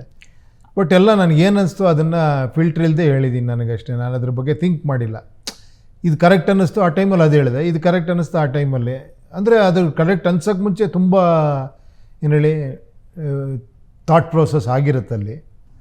ಅಲ್ಲ ನೋಡಿ, ಅದನ್ನೇನು ಹೇಳಿದ್ದು, ನೀವೇನು ಹೇಳಿದ್ರಲ್ಲ, ಅವತ್ತು ನಿಮ್ಗೆ ಅದು ಸರಿ ಅನಿಸಿತ್ತು ಅಂತೇಳಿ. ಅವತ್ತು ನಿಮಗೆ ಆ ಏಜಲ್ಲಿ ಸರಿ ಅನಿಸಿರೋದು, ಇವತ್ತು ಆ ಏಜಲ್ಲಿ ಇರೋರಿಗೆ ಅದು ಸರಿಯೇ ಅನ್ನಿಸ್ತಾ ಇದೆ. ಇವತ್ತಿನ ಜೆನ್ಸಿಗಳನ್ನ ನೋಡ್ತಾ ಇದ್ದರೆ why Upendra is connecting to Gen Zs also. ಇಡೀ ವರ್ಲ್ಡ್ ಎಕ್ಸ್ಪೋಜರ್ ಇದೆ. ನಾವು ಕ್ರಿಸ್ಟೋಫರ್ ನೋಲಾನ್ ಬಗ್ಗೆ ಮಾತನಾಡ್ತೀವಿ, ಅಲ್ಲಿ ರಿವರ್ಸ್ ಸ್ಕ್ರೀನ್ ಪ್ಲೇ ಬಗ್ಗೆ ಬಂತು ಅಂತ ಮಾತಾಡ್ತೀವಿ. ಆದರೆ ನಮ್ಮಲ್ಲೇ ಇರೋ ಉಪೇಂದ್ರನ ಇವತ್ತು ನಾವು ತುಂಬ ಜನ ಎಕ್ಸ್ಪ್ಲೋರ್ ಆಗ್ತಾ ಇದ್ದಾರೆ, ಎಸ್ಪೆಷಲಿ ಹೊಸ ಹೊಸ ಯೂತ್ ಬಂದಿರೋವಂಥವ್ರು. ಅದನ್ನು ನೋಡಿದಾಗ ಏನು ಅನಿಸುತ್ತೆ, ಅಷ್ಟು ಈಸಿಯಾಗಿ ಕನೆಕ್ಟ್ ಆಗ್ತೀರಿ ಅಂತ ಅನಿಸುತ್ತೆ ನಿಮಗೆ ಅವತ್ತು ಮಾಡುವಾಗ ನಾನು ಮುಂದೆ ಫ್ಯೂಚರಲ್ಲಿ? ಯಾಕಂದರೆ ಒಂದು ಮಾತಿದೆ, you are as good as your last work ಅಂತ. ಆದರೆ ನಿಮ್ಮ ಅವತ್ತಿನ ಅಷ್ಟು ವರ್ಷ ವರ್ಕ್ಗಳು ಇವತ್ತಿಗೂ ದಿ ಬೆಸ್ಟ್ ವರ್ಕ್ ಅಂತಲೇ ಜನ ಗುರುತಿಸ್ತಾ ಇದ್ದಾಗ ಹೇಗೆ ಅನಿಸುತ್ತೆ ಅದು? ಏನೋ ಗೊತ್ತಿಲ್ಲ ಆ್ಯಕ್ಚುಲಿ, ಅದು ನನಗೇನೋ ಕ್ರೆಡಿಟ್ ತೊಗೊಬೇಕು ಅನಿಸಲ್ಲ. ಅದು ಏನು ಹೇಳಿ, ಆ ಟೈಮಲ್ಲಿ ಏನೋ ಅನಿಸಿರೋದು ಮಾಡಿದ್ದೀನಿ, ಈ ಟೈಮಲ್ಲೂ ಕನೆಕ್ಟ್ ಆಗ್ತಿದೆ. ಏನೋ ಖುಷಿ ಅನಿಸುತ್ತೆ ಅಷ್ಟೇ ಯಾರು ಅದ್ರ ಬಗ್ಗೆ ಮಾತಾಡಿದಾಗ. ಕೆಲವು ಸತಿ ಇದು ಅನಿಸುತ್ತೆ, ಏನಪ್ಪ ಇಷ್ಟೊಂದು ದೊಡ್ಡ ದೊಡ್ಡ ಡೈರೆಕ್ಟರ್ಗಳಿಗೆಲ್ಲ ಹೋಲಿಸ್ತಾ ಇದ್ದಾರೆ, ಆ ಟೈಮ್ ನಾನು ಆ ಲೆವೆಲ್ಗೆಲ್ಲ ಮಾತಾಡ್ತಾರಲ್ಲ ಇವರು ಅಂತ. ಕೆಲವರು ಎಲ್ಲರ ಮುಂದೆ ಮಾತಾಡ್ಬಿಡ್ತಾರೆ, ನಂಗೆ ಒಂಥರ ನಾಚಿಕೆ ಆಗುತ್ತೆ. ಇವರು ಗೊತ್ತಾ ಹಿಂಗೆ ವರ್ಲ್ಡ್ ಬೆಸ್ಟ್ ಡೈರೆಕ್ಟ್ರು ಅಂದಾಗ ನಾನು ಯಾವ ವರ್ಲ್ಡ್ ಬೆಸ್ಟ್ ಡೈರೆಕ್ಟ್ರು ಅಲ್ಲ, ಇವತ್ತು IMDb ಅದನ್ನೇ ತೋರಿಸ್ತಾ ಇದೆ. ಅಲ್ಲ ಇರ್ಬೋದು, ಆ್ಯಕ್ಚುಲಿ ಅಭಿಮಾನಿಗಳು ಕೊಟ್ಟಿರೋ ಸ್ಥಾನ ಅದಷ್ಟೇ. ಅದು ಹೊಗಳಿಕೆ ಎಲ್ಲ ದೇವರಿಗೆ ಅಂತಾರೆ, ನಮಗಲ್ಲ ಅದು. ಒಂದು ಸಣ್ಣದಾಗಿ ಹೇಳ್ತೀನಿ ಕೇಳಿ. ಒಂದು ಸತಿ ಯಾರೋ ಹೇಳಿದ್ದಿದ್ದು, ರಾಜ್ಕುಮಾರ್ ಸಾರು ರಜನಿ ಸಾರು ಮೈಸೂರಲ್ಲಿ ಶೂಟಿಂಗ್ ಅಂತೆ ವಾಕ್ ಮಾಡ್ತಾ ಇದ್ರಂತೆ. ಅವಾಗ ಅಣ್ಣವ್ರು ಅವಾಗ ಏನು ಹೇಳಿ, ಅವರಿನ್ನೂ ರಜನಿ ಅವ್ರು ಹೀರೋ ಆಗಿರಲಿಲ್ಲ ಅನಿಸುತ್ತೆ. ಎಲ್ಲರೂ ನಮಸ್ಕಾರ ನಮಸ್ಕಾರ ಅಂತ ರಾಜ್ಕುಮಾರ್ ಅವ್ರಿಗೆ ನಮಸ್ಕಾರ ನಮಸ್ಕಾರ ಅಂತಿದ್ದಾರೆ. ರಜನಿ ಸರ್ ಕೇಳೋರಂತೆ, ಸರ್ ಇಷ್ಟು ಜನ ರೋಡಲ್ಲಿ ಹೋಗಿಲ್ಲ ನಮಸ್ಕಾರ ನಮಸ್ಕಾರ ಅಂತಾರಲ್ಲ, ಏನಂಗೆ ಅನ್ಸುತ್ತೆ ನಿಮಗೆ ಅಂತ. ಅವಾಗ ಅಣ್ಣವ್ರು ಹೇಳೋದ್ರಂತೆ, ಅಯ್ಯೋ ಅದು ನನಗಲ್ಲ ನಮಸ್ಕಾರ ಅಂತ ಹೇಳ್ತಿರೋ, ನನ್ನೊಳಗಿರೋ ಸರಸ್ವತಿಗೆ, ನನಗೆ ಅಂದ್ಕೊಂಡ್ರೆ ತಪ್ಪಾಗ್ಬಿಡುತ್ತದು ಅಂತ. ಇದರಲ್ಲೆಲ್ಲ ಆನ್ಸರ್ ಸಿಕ್ಬಿಡುತ್ತೆ ಅನ್ಸುತ್ತೆ ನಿಮಗೆ. ಅದು ಯಾವುದೋ ಒಂದು ಶಕ್ತಿ ಮಾಡಿಸಿರುತ್ತೆ. ಅದಕ್ಕೆ ಪ್ರತಿಯೊಂದು ಕಲೆನೂ ಒಂದು ಗಂಧರ್ವ ಕಲೆನೇ ಅಂತಾರೆ ಅನಿಸುತ್ತೆ. ಹಾಂ, ಅಷ್ಟೇ ನಾವು ಅಂದ್ಕೊಂಬಿಟ್ರೆ ಅದು ನಾವೇನು ಮಾಡ್ತೀವಿ. ನಿಮ್ಮ ಬಗ್ಗೆ ನೋಡಿ, ನಾವು ಶಂಕರ್ ಅವ್ರನ್ನ ಹೇಳೋದು ಕೇಳ್ತೀವಿ. ನನಗೆ ಇನ್ಸ್ಪೈರ್ ಆಗಿ ಮಾಡಿದ್ದೇ ಉಪೇಂದ್ರ ಅನ್ನೋವಂಥದ್ದು ಮಾತುಗಳನ್ನು ಬಹಿರಂಗವಾಗಿ ಶಂಕರ್ ಅವ್ರು ಹೇಳ್ತಾರೆ. ಅವ್ರು ದೊಡ್ಡ ಗುಣ ಅದಷ್ಟು. ರಾಮ್ ಗೋಪಾಲ್ ವರ್ಮಾ ಅವ್ರು ಹೇಳ್ತಾರೆ. ಅನುರಾಗ್ ಕಶ್ಯಪ್ ಮೊನ್ನೆ ಹೇಳ್ತಿದ್ರು ಒಂದು ಇದರಲ್ಲಿ, ಅವರು ಫಸ್ಟು ಶೂಟಿಂಗ್, ಇನ್ನೂ ಸಿನಿಮಾದ ಶೂಟಿಂಗ್ ಅವರು ಡೈರೆಕ್ಷನ್ ಶುರು ಮಾಡಿರೋದಿಲ್ಲ, ರಾಮ್ ಗೋಪಾಲ್ ವರ್ಮಾ ಕರೆಸ್ತಾರಂತೆ ನಿಮ್ಮ ಅಲ್ಲಿ ಉಪೇಂದ್ರ ಅವ್ರದ್ದು ಸೆಟ್ಟಿಗೆ ಹೋಗಿ ಅಂತ. ನಿಮ್ಮ ಮೋಸ್ಟ್ಲಿ ಉಪೇಂದ್ರ ಸಿನಿಮಾ ನಡೀತಿರುತ್ತೆ, ಆ ಸೆಟ್ಟಿಗೆ ಮಂಗಳೂರಿಗೆ ಬಂದಿರ್ತಾರೆ ಅವರು, ಅಲ್ಲಿ ನಿಮ್ಮ ಜೊತೆ ಇದ್ದು ಸ್ವಲ್ಪ ಅದನ್ನೆಲ್ಲ ನೋಡಿ ಹೋಗಿರ್ತಾರೆ, ಅದನ್ನು ಅವ್ರು ನೆನಪು ಮಾಡ್ಕೋತಾರೆ. ಹೇಗನ್ಸುತ್ತೆ ಅದು? ಅಂದರೆ ನಿಮಗೆ ಇವರೆಲ್ಲರೂ ಕೂಡ ನಿಮ್ಮಿಂದ ಕಲಿತಾ ಹೋಗಿರುವಂಥದ್ದು? ಆ ಥರ ಇಲ್ಲಪ್ಪ. ನಾವು ಎಷ್ಟೋ ಜನರಿಂದ ಕಲ್ತಿದ್ದೀವಿ, ಎಷ್ಟೋ ನಾವೆಲ್ಸ್ ಓದಿರ್ತೀವಿ, ಎಲ್ಲೆಲ್ಲೋ ಇನ್ಸ್ಪೈರ್ ಆಗಿರುತ್ತೆ, ಬೇರೆ ಬೇರೆ ಪಿಕ್ಚರ್ಗಳು ಆ್ಯಕ್ಟಿಂಗ್ ನೋಡಿರ್ತೀವಿ, ನಮಗೂ ಇನ್ಸ್ಪೈರ್ ಆಗಿರುತ್ತೆ. ಲೈಫೇ ಅಷ್ಟು, ಒಬ್ಬರಿಂದ ಒಬ್ರು ಇನ್ಸ್ಪೈರ್ ಆಗ್ತಾ ಹೋಗೋದೇ ಬದುಕು. ಏನು ಹೇಳಿ, ಅದಕ್ಕೂ ಇನ್ನೊಂದು ಹೇಳ್ತೀನಿ ಕೇಳಿ, ತುಂಬ ಚೆನ್ನಾಗಿರುತ್ತೆ. ಯಾರೋ ಒಬ್ರು ಹೇಳಿರೋದು, ನಾವು ಏನೇನು ತಿಂತೀವೋ ಅದೆಲ್ಲ ಸೇರಿ ನಮ್ಮ ದೇಹ ಆಗಿರೋದು ಅಲ್ವಾ. ಹಾಂ, ನಾವು ಏನೇನು ಗ್ರಹಿಸ್ತೀವಿ, ಓದ್ತೀವಿ, ಕೇಳ್ತೀವಿ, ನೋಡ್ತೀವಿ, ಅದೆಲ್ಲ ನಮ್ಮ ಥಾಟ್ಸ್ ಆಗಿದೆ. ನಮ್ದು ಏನಿದೆ ಅದರಲ್ಲಿ? ಎಲ್ಲ ಹೊರಗಿಂದ ಕಲ್ತಿರೋದೇ ತಾನೇ, ಕರೆಕ್ಟ್ ತಾನೇ? ಅಂದರೆ ಸ್ಥೂಲ ದೇಹಕ್ಕೆ ಆಹಾರ, ಸೂಕ್ಷ್ಮ ದೇಹಕ್ಕೆ ಥಾಟ್ಸ್ ಅಂತ ವಿಚಾರ ಅಷ್ಟೇ. ನಮ್ದು ಏನಿದೆ ಅದರಲ್ಲಿ? ಸೊ ಈಗ ಒಂದು ಕಡೆ ನಮ್ದು ಏನಿದೆ ಅಂತ ನೀವು ಹೇಳ್ತಿದ್ದೀರಿ, ಇನ್ನೊಂದು ಕಡೆ ನೋಡ್ತಾ ಇದ್ದರೆ ಇಡೀ ವರ್ಲ್ಡ್ ನಿಮ್ಮಿಂದ ಇನ್ಸ್ಪೈರ್ ಆಗ್ತಾ ಇದೆ ಅನ್ಸುತ್ತೆ. ಒಬ್ಬ ಅಭಿಮಾನಿಯಾಗಿ ನಾನು ನಿಮಗೆ ಅಭಿಮಾನಿಯಾಗಿನೇ ಕೇಳ್ತಿರೋದು, ನಿಮ್ಮ ಉಪೇಂದ್ರ ಆದಮೇಲೆ ನಮಗೆ ನೀವು ಸೂಪರ್ ಬರೋವರೆಗೂ ಅಷ್ಟು ದಿನ ಹಸಿವೆಯಿಂದ ಇಟ್ರಲ್ಲ, ಅದು ಅನ್ಯಾಯ ಅಲ್ವ ನೀವು ನಮಗೆ ಮಾಡಿದ್ದು? ಅಲ್ಲ, ಹಾಗಲ್ಲ. ಏನಂದರೆ ಆ ಪಿಕ್ಚರ್ ಆದ್ರ ಮೇಲೆ ಆ್ಯಕ್ಚುಲಿ ಮೊನ್ನೆ ಆ ಡೈರೆಕ್ಟ್ರ್ ಹೇಳಿದ್ರು ನೋಡಿ, ಯಾರು ಪುಷ್ಪ ಡೈರೆಕ್ಟ್ರು, ಯಾರು ನಮ್ಮ ಸುಕುಮಾರ್ ಸಾರು, ಉಪೇಂದ್ರ ಓಮ್ ಆದ್ರ ಮೇಲೆ ನಾನಾಗಿದ್ದರೆ ಪಿಕ್ಚರೇ ಮಾಡ್ತಿರ್ಲಿಲ್ಲ, ರಿಟೈರ್ಡ್ ಆಗ್ಬಿಡ್ತಿದ್ದೆ ಅಂತ. ಅವ್ರು ಸುಮ್ಮನೆ ಹೇಳಲ್ಲ, ಅಷ್ಟು ದೊಡ್ಡ ಡೈರೆಕ್ಟ್ರು. ಏನು ಹೇಳಿ, ಇವತ್ತಿಗೂ ಅಂಥ ಸಿನಿಮಾಗಳು ಮಾಡೋರು. ನಾನು ಅವ್ರನ್ನ ಕೇಳಿದೆ, ಹೆಂಗೆ ಸರ್ ನೀವು ಒಂದು ಸಾಂಗ್ ಆಗಿ ಇನ್ನೊಂದು ಇಮಿಡಿಯೇಟ್ ಸಾಂಗ್ ಆಗ್ತೀರಂದರೆ ಯಾವ ಲೆವೆಲ್ ಸ್ಕ್ರೀನ್ ಪ್ಲೇ ರೈಟರ್ ಇರ್ಬೋದು ಅವರು? 2 ಸಾಂಗ್ ಒಟ್ಟಿಗೆ ಹಾಕಿದ್ದಾರೆ, ನೋಡಿದ್ದೀರಾ ಪುಷ್ಪ ಅಲ್ಲಿ? ಅವ್ರು ಕೊಡೋವಂಥ ಸೀನ್ಗಳು, ಡೈಲಾಗ್ಸ್ಗಳು, ಆ ಒಂದು ಏನು ಎಲಿವೇಷನ್ಗಳು, ಅದ್ಭುತವಾದ ಡೈರೆಕ್ಟ್ರು. ಅವ್ರು ಹಂಗೆ ಹೇಳಿದಾಗ ನನಗನ್ಸಿದ್ದು ಕರೆಕ್ಟ್ ಅಲ್ವಾ. ಯಾಕೆ ಉಪೇಂದ್ರ ಆದಮೇಲೆ ಅಂದರೆ ಪ್ರತಿಯೊಂದು ಉಪೇಂದ್ರನೇ ಬಯಸೋರು ನೆಕ್ಸ್ಟು. ಏನು ಹೇಳಿ, ಒಂದೇ ಉಪೇಂದ್ರ ಮಾಡೋಕ್ಕೆ ಸಾಧ್ಯ, ಇನ್ನೊಂದು ಉಪೇಂದ್ರ ಮಾಡೋಕ್ಕಾಗಲ್ಲ. ಯಾಕಂದರೆ ಅದರಲ್ಲಿ ಅಲ್ಟಿಮೇಟ್ ಎಲ್ಲ ಹೇಳ್ಬಿಟ್ಟಿದ್ದೀವಿ, ಎಲ್ಲ ಮನುಷ್ಯನ ಒಳಗಡೆ ಇರೋದೆಲ್ಲ ಹೇಳಿ ಫಿಲ್ಟರ್ಲೆಸ್ ಆಗಿ ಕೊನೆಗೆಲ್ಲ ಬಿಟ್ಟು ಹೋಗ್ಬಿಡ್ತಾನೆ. ಅದ್ರ ನೆಕ್ಸ್ಟ್ ಹೇಳಬೇಕಾದ ಉಪ್ಪಿಟ್ಟು ಅಷ್ಟೇ. ಅದು ಎಲ್ಲ ಬಿಟ್ಟಿರೋನು ಹೆಂಗಿರ್ತಾನೆ ಅನ್ನೋದೇ ಅದು ನಾನು ಪ್ರೆಸೆಂಟಲ್ಲಿರೋವಂಥ ಕ್ಯಾರೆಕ್ಟ್ರು. ಸೊ ಅದನ್ನು ಆಮೇಲೆ ಪ್ರಯತ್ನ ಪಟ್ಟೆ ಅಷ್ಟೇ. ಅಲ್ಲಿವರೆಗೂ ನನಗೂ ಅದು ಗ್ರಿಪ್ ಸಿಕ್ಕಿರಲಿಲ್ಲ, ತುಂಬ ವರ್ಷ ಟ್ರೈ ಮಾಡ್ತಿದ್ದೆ, ಅದು ಆದ್ರ ಮೇಲೆ ಏನಾಗುತ್ತೆ ಅಂತ. ಸೊ ಅದಾದ್ರ ಮೇಲೆ ಅದನ್ನು ಮಾಡಿದೆ ಅಷ್ಟೇ. ಅಂದರೆ ನಿಮಗೆ ನೀವು ಯಾವತ್ತಾರ ಅದನ್ನು ಯೋಚನೆ ಮಾಡಿದ್ದೀರಾ? ಅಂದರೆ ಅದು ನಿಮಗೆ ಒಂದು ಮೆಟ್ಟಲಾಯ್ತಾ ಅಥವಾ ಒಂದು ಜೇಡರ ಬಲೆ ಆಯಿತಾ ಅಂತ? ನೀವು ಮಾಡಿದಂಥ ನಿಮಗೆ ಅದು ಸಿಕ್ಕಂಥ ಸಕ್ಸಸ್ ಅಥವಾ ಅದೊಂದು ಥಾಟ್ ಪ್ರೊಸೆಸ್ಸು ಪ್ರತಿಯೊಬ್ಬರು ಜನ ಅದನ್ನು ಬಯಸ್ತಾನೆ ಇರ್ತಾರೆ, ಅಥವಾ ಇನ್ನೂ ಏನೋ ಬೇಕು ಅನ್ನುವಂಥದ್ದು. ಸೊ ನಿಮಗೆ ಹೇಗೆ ಒಬ್ಬ ಕ್ರಿಯೇಟಿವ್ ಪರ್ಸನ್ ಆಗಿ ಅದನ್ನು ಹೇಗೆ ನೀವು ಯೋಚನೆ ಮಾಡ್ಕೊಂಡ್ರಿ? I was going with the flow ಅಷ್ಟೇ. ಆಮೇಲೆ ಒಂದಷ್ಟು ನನಗನ್ನಿಸ್ತು, ಆಮೇಲೆ ಒಂದಷ್ಟು ಬೇರೆಯವ್ರ ವಿಚಾರಕ್ಕೂ ಆ್ಯಕ್ಟ್ ಮಾಡೋಣ. ಓಕೆ, ನಾನೊಂದಷ್ಟು ಹೇಳಿದ್ದೀನಿ, ಬೇರೆಯವ್ರ ಕಥೆಗಳು ಹೇಳ್ದಾಗ ಕೇಳೋಕ್ಕೆ ಇಂಟ್ರೆಸ್ಟ್ ಆಯಿತು. ಅವ್ರದ್ದೇನೋ ಥಾಟ್ ಇದೆ, ಈ ಥರ ಒಂದು ಥಾಟ್ ಇದೆ, ಅದರೊಳಗೆ ಹೆಂಗಿರುತ್ತೆ ಅಂತ ಆ ಥರ ಒಂದಷ್ಟು ಆ್ಯಕ್ಟ್ ಮಾಡ್ತಾ ಹೋದೆ. I wanted to give a break. ಆಮೇಲೆ ನನಗೆ ಎಲ್ಲದಕ್ಕಿಂತ ಇದು ಜಾಸ್ತಿ ಕಾಡ್ತಾ ಇತ್ತು. ನನಗೇನೋ ಸಮಾಜಕ್ಕೇನೋ ಮಾಡಬೇಕು, ಏನೋ ತಲೆಯಲ್ಲಿ ಓಡ್ತಾ ಇತ್ತು. ಅದು ಗ್ಯಾಪ್ ಕೊಟ್ಕೊಂಡೆ, ಏನು ಅಂತ. ಅದರದ್ದೇ ಇದು ಸೂಪರ್ ಅಷ್ಟೇ. ಏನು ಮಾಡಿದ್ರೆ ಸರಿ ಹೋಗುತ್ತೆ, ಹಿಂಗಾಗಬೇಕು, ನಮ್ಮ ದೇಶ ಹಿಂಗಾಗಬೇಕು ಅನ್ನೋದು ಎಲ್ರಿಗೂ ಇರುತ್ತೆ. ನನಗೆ ಮಾತ್ರ ಅಲ್ಲ, ನಿಮಗೂ ಇರುತ್ತೆ, ಎಲ್ರಿಗೂ ಇರುತ್ತೆ. ಸೊ ಪ್ರಾಕ್ಟಿಕಲಿ ಮಾಡೋಕ್ಕೆ ಸಾಧ್ಯನಾ ಅಂದಾಗ ಒಂದು ಸೂಪರ್ ಅಂತ ಯೋಚನೆ ಬಂತು. ಅದಕ್ಕೊಂದು ಸಬ್ಜೆಕ್ಟ್ ಮಾಡಿ ಅದನ್ನು ಮಾಡಿ ಕೊನೆಗೆ ಕೈ ತೋರಿಸ್ಬಿಟ್ಟು ಎಲ್ಲರೂ ಸೇರಿದ್ರೆ ಆಗತ್ತಿದು ಅಂತ ಮಾಡಿದೆ. ಸೊ ಅದಾದ್ರ ಮೇಲೆ UI ಮತ್ತೆ ಏನಕ್ಕೆ ಆಗ್ತಾಯಿಲ್ಲ ಅಂದರೆ, ಯಾಕೆ ಆಗ್ತಾಯಿಲ್ಲ ಆ ಥರ ಅಂದರೆ, ಬಿಕಾಸ್ ಆಫ್ ಇನ್ಫ್ಲೂಯೆನ್ಸು. ಇದು ನಾವು ಎಲ್ಲ ಇಂಡಿಪೆಂಡೆಂಟಾಗಿ ಯೋಚನೆ ಮಾಡೋ ಶಕ್ತಿನೇ ಕಳ್ಕೊಂಡ್ಬಿಟ್ಟಿದ್ದೀವಿ ನಾವು. ಏನು ಹೇಳಿ, ನಾವು ಯಾವಾಗಲೂ ವಾಲ್ತಾ ಇರ್ತೀವಿ ಆ ಕಡೆ ಈ ಕಡೆ. ಸೊ ಆ ಒಂದು ಇದರಲ್ಲಿ ಅದೊಂದು ಒಂದು ಪ್ರಪಂಚ ಕಟ್ಕೊಟ್ಟು, ಪ್ರಪಂಚ ಏನಾಗ್ಬೋದು ಮುಂದೆ, ವಾರ್ಗಳಾಗುತ್ತೆ, AI ಬರುತ್ತೆ, ಇದಾಗುತ್ತೆ, ಜಾಬ್ ಲಾಸ್ಗಳಾಗುತ್ತೆ. ಆದರೂ ಕೂಡ ನಾವೊಂದು ಭ್ರಮಾಲೋಕದಲ್ಲಿ ಬದುಕ್ತೀವಿ. ಸೊ ಆ ಥರ ಎಗೈನ್ ಅಲ್ಲಿ ಏನು ಸೊಲ್ಯೂಷನ್ ಅಂದರೆ ಮತ್ತೆ ಪ್ರೆಸೆಂಟಿಗೆ ಬಂದು ಯೋಚನೆ ಮಾಡೋಕ್ಕಷ್ಟೇ. ಈಗ ನಾನು ಏನು ಮಾಡಬೇಕು ಅನ್ನೋದೇ ಮತ್ತೆ ಅದಕ್ಕೆ ಆನ್ಸರ್ ಸಿಗುತ್ತೆ. ಸೊ ಅದೇ ಥರ ಮಾಡಿದೆ ಅಷ್ಟೇ. ನೀವು ಒಂದು ಕಡೆ ಹೇಳಿದ್ರಿ ಅವಮಾನ, ಅನುಮಾನ, ಸನ್ಮಾನ ಅಂಥೇಳಿ ಪ್ರತಿಯೊಬ್ಬರು 3 ಘಟ್ಟದಲ್ಲಿ ನೋಡಿದ್ವಿ. ನಿಮ್ಮದು ಉಪೇಂದ್ರ ಅಂತ ಸಕ್ಸಸ್ಫುಲ್ ಸಿನಿಮಾ ಬಂದಾಗಲೂ ಕೂಡ ನನಗಿನ್ನೂ ನೆನಪಿದೆ, ಒಂದು ಪತ್ರಿಕೆ ಅವತ್ತು ಬರೆದಿದ್ದು, ಅದಕ್ಕೆ ಕೊಟ್ಟಿದ್ದು ಹೆಡ್ಡಿಂಗ್ ನಿಮ್ಮ ಒಂದು ಜನವಾರ ಇಟ್ಕೊಂಡು ಅದನ್ನು ಏನೋ ಒಂದು ಹೆಡ್ಡಿಂಗನ್ನು ಕೊಟ್ಟಿರುತ್ತೆ, ಏನೋ ಒಂದು ಬರೆದಿರುತ್ತೆ.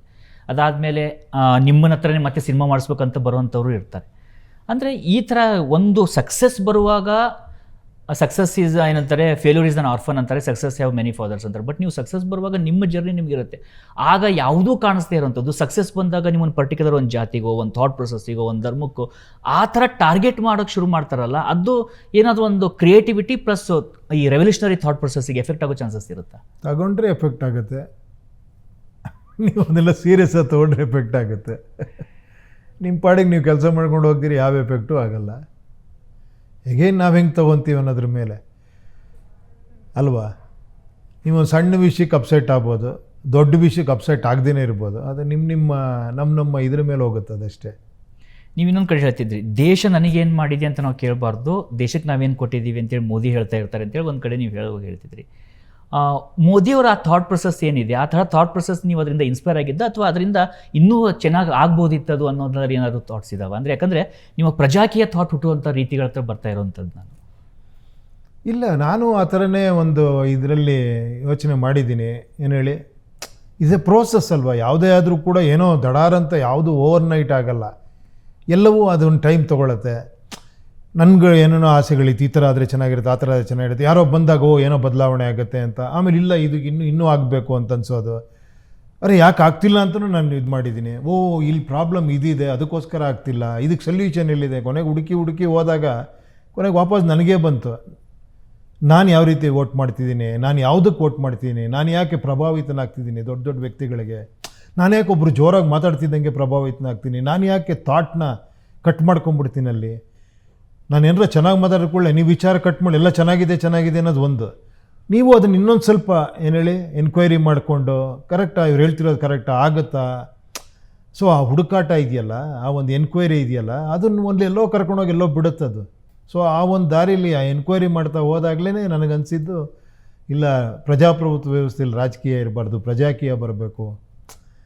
ಸಂಪೂರ್ಣ ಪ್ರಜೆಗಳಿಗೆ ಒಂದು ಟೆಕ್ನಾಲಜಿ ಯೂಸ್ ಮಾಡಿಕೊಂಡು ಪವರ್ ಅವ್ರ ಕೈಲಿ ಕೊಡೋ ಅಂಥದ್ದು ಒಂದು ಲೆವೆಲ್ಗೆ ಮಾಡ್ಬೋದು ಅಂತ ಅನಿಸ್ತು.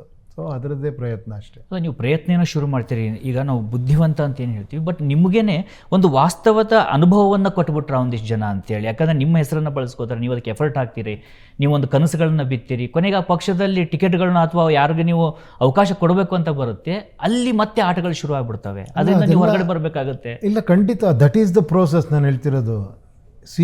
That is the beauty of life.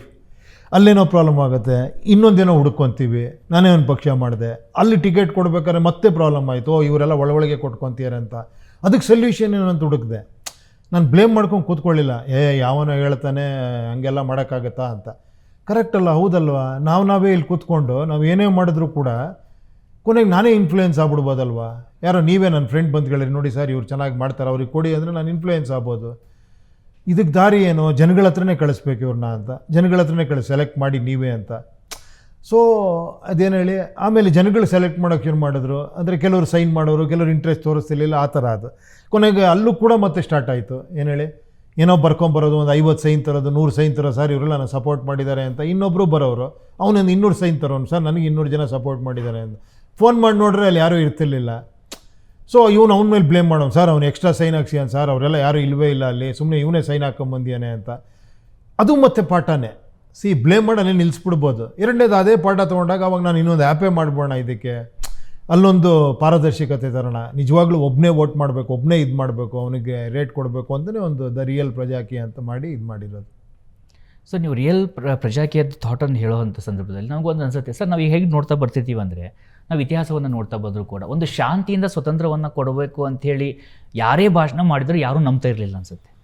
ಒಂದು ಫೇಸ್ ಸಿಗುತ್ತೆ ಅಲ್ಲಿ, ಒಂದು ಗಾಂಧಿ ಅನ್ನೋವಂಥ ಮಹಾತ್ಮ ಗಾಂಧಿ ಆಗ್ತಾರೆ, ಗಾಂಧಿ ಅನ್ನೋಂಥ ಒಂದು ಫೇಸ್ ಸಿಗುತ್ತೆ, ಫೈಟ್ ಮಾಡ್ಕೊಂಬರ್ತಾರೆ.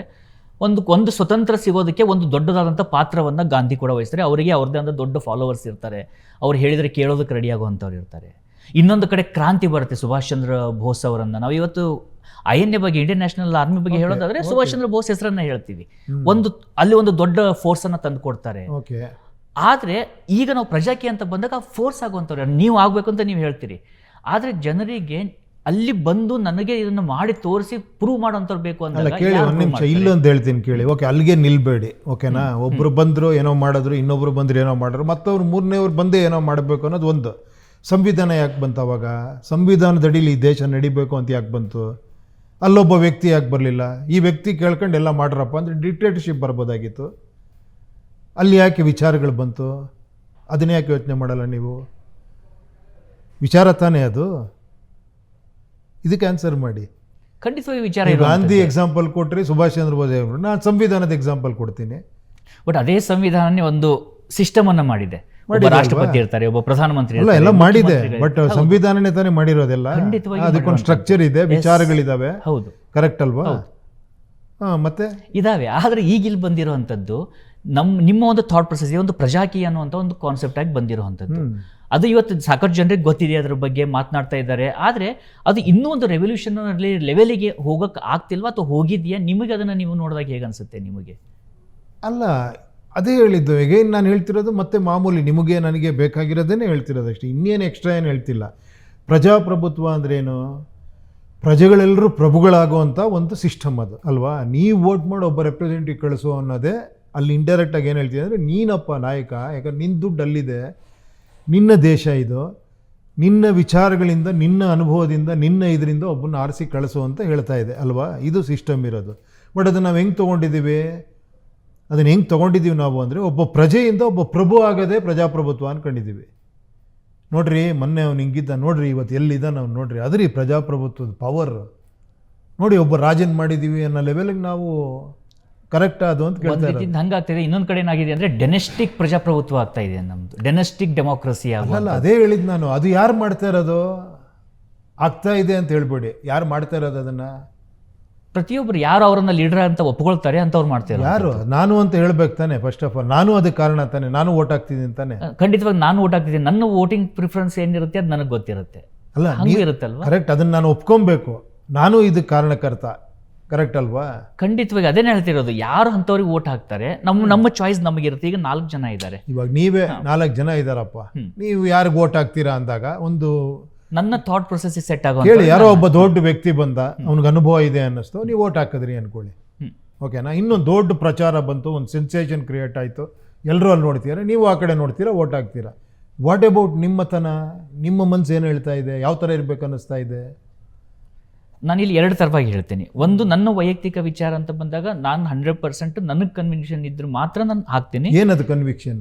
ನನ್ನ ಥಾಟ್ ಪ್ರೊಸೆಸ್ಸಿಗೆ ಸೆಟ್ ಆಗ್ತಾ ಇದೆ. ನನ್ನ ಫ್ಯೂಚರ್ಸ್ ಏನಿದೆ, ನನಗೆ ಬೇಕಾಗಿರುವಂಥ ಫ್ಯೂಚರನ್ನು ಇವ್ರು ಕಟ್ಕೊಡ್ಬೋದಾ? ನನ್ನ ದೇಶ ಸುಭದ್ರ, ನನ್ನ ದೇಶ ಬೆಳವಣಿಗೆ. ಒನ್ ಬೈ ಒನ್ ಕೇಳೋಣ. ನೀವು ಯುವಕರಿದ್ದೀರಿ, ಅದಕ್ಕೋಸ್ಕರ ನನ್ನ ಭವಿಷ್ಯನ ಇವ್ರು ಕಟ್ಕೊಡ್ಬೋದಾ? ಅದು ಕರೆಕ್ಟಾ? ಅದಕ್ಕೆ ಅವಕಾಶವನ್ನು ಮಾಡ್ಕೊಡ್ಬೋದು. ನನ್ನ ಭವಿಷ್ಯ ನಾನೇ ಕಟ್ಕೋತೀನಿ. ಯಾವ ಥರ? ಅದನ್ನು ಕೇಳ್ಕೊಳ್ಳಿ. ಯಾವ ಥರ ನನ್ನ ಭವಿಷ್ಯನ ಕಟ್ಕೊಳ್ಳೋಕೆ ಇವರು ಅವಕಾಶ ಯಾವ ಥರ ಮಾಡಿಕೊಡ್ತಾರೆ, ಒಂದು ಸರಿಯಾದ ರೀತಿಯಲ್ಲಿ ಅವರು ಕರಪ್ಷನ್ ಫ್ರೀ ಆಡಳಿತವನ್ನು ನಡೆಸುವ ಯಾವ ಥರ ಕರಪ್ಷನ್ ಫ್ರೀ ಯಾವ ಥರ ಕೇಳಿ. ಒಂದೊಂದೇ ಕೇಳ್ಕೊಂಡು ಹೋಗ್ಬೇಕು. ನಾವು ಅಲ್ಲಿ ನಿಂತ್ಕೊಂಡ್ಬಿಡ್ಬಾರ್ದು. It is very easy to tell corruption less ಬರ್ಬೇಕು ನಮಗೆ ಅಂತ. ಅಲ್ಲಿಗೆ ನಿಂತು ಬಿಡ್ತೀವಿ ನಾವು, ಮತ್ತೆ ಅದರೊಳಗಡೆ ಹೋಗಲ್ಲ ವಿಚಾರ. ಹೌದು, thought process should continue, then it will give the answer. ನಾವೆಲ್ಲೋ ಅಲ್ಲೇ ನಿಂತರೆ ಅಷ್ಟಕ್ಕೆ ನಿಂತ್ಕೊಂಡು ಬ್ಲೈಕೊಂಡು ಕೂತಿರ್ತೀವಿ. ಸರ್ ಎಲ್ಲ ಕರಪ್ಟ್ ಸರ್, ಇವರೆಲ್ಲ ಸರಿ ಇಲ್ಲ, ಅದಕ್ಕೋಸ್ಕರ ಸರಿ ಇಲ್ಲ ಸರ್ ದೇಶ ಅಂತ. ಮತ್ತೆ ಕ್ವಶನ್ ಕೇಳಿ, ಏನು ಕರಪ್ಷನ್ ಯಾಕೆ ಬಂದಿದೆ, why? Leader is a mirror of society.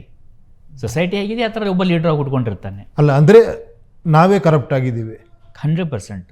Either thought R ಮನಿ. ಅಲ್ಲಲ್ಲ, ಯಾವ ಥರ ಕರಪ್ಟ್ ಆಗಿದ್ದೀವಿ ನಾವು? ಎಲೆಕ್ಷನ್ ಸಿಸ್ಟಮಲ್ಲಿ ಕರಪ್ಟ್ ಆಗ್ತಾ ಇದ್ದೀವಿ ನಾವು, ವೋಟರ್ಸ್.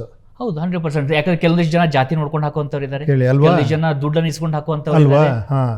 ಕೆಲವೊಂದಿಷ್ಟು ಜನ ಯಾರೋ ಒಬ್ಬ ದೊಡ್ಡ ವ್ಯಕ್ತಿ ಯಾರೋ ಕರೆದ್ರೆ ಬಂದ, ನಾನು ಹೋಗಿ ಓಟ್ ಹಾಕ್ತೀನಿ ಅನ್ನೋಂಥವ್ರು ಇದ್ದಾರೆ. ಅದೇ ಯಾರೋ ಒಬ್ಬ ದೊಡ್ಡ ವ್ಯಕ್ತಿ ಬಂದ, ದೊಡ್ಡ ಸೆನ್ಸೇಷನ್ ಕ್ರಿಯೇಟ್ ಆಯ್ತು ಅಂದ್ರೆ ಓಟ್ ಹಾಕ್ತೀವಿ. ಯಾಕಂದ್ರೆ ಪ್ರತಿಯೊಂದು ದುಡ್ಡು ಅವ್ನು ಇನ್ವೆಸ್ಟ್ ಮಾಡಿದಾನಂದ್ರೆ ರಿಟರ್ನ್ಸ್ ನೋಡಿ. ಕರೆಕ್ಟ್. ಇಲ್ಲಿ ನಿಮಗೇನು ಬೇಕು, ನಿಮ್ಮತನ ಏನು, ನಿಮಗಿದು ಮೂರು ಕರೆಕ್ಟಾ, ಕರೆಕ್ಟ್ ಅಲ್ವಾ ಫಸ್ಟ್ ತಿಳ್ಕೊಬೇಕು. ಯಾಕೆ ಕರೆಕ್ಟ್ ಅಲ್ಲ?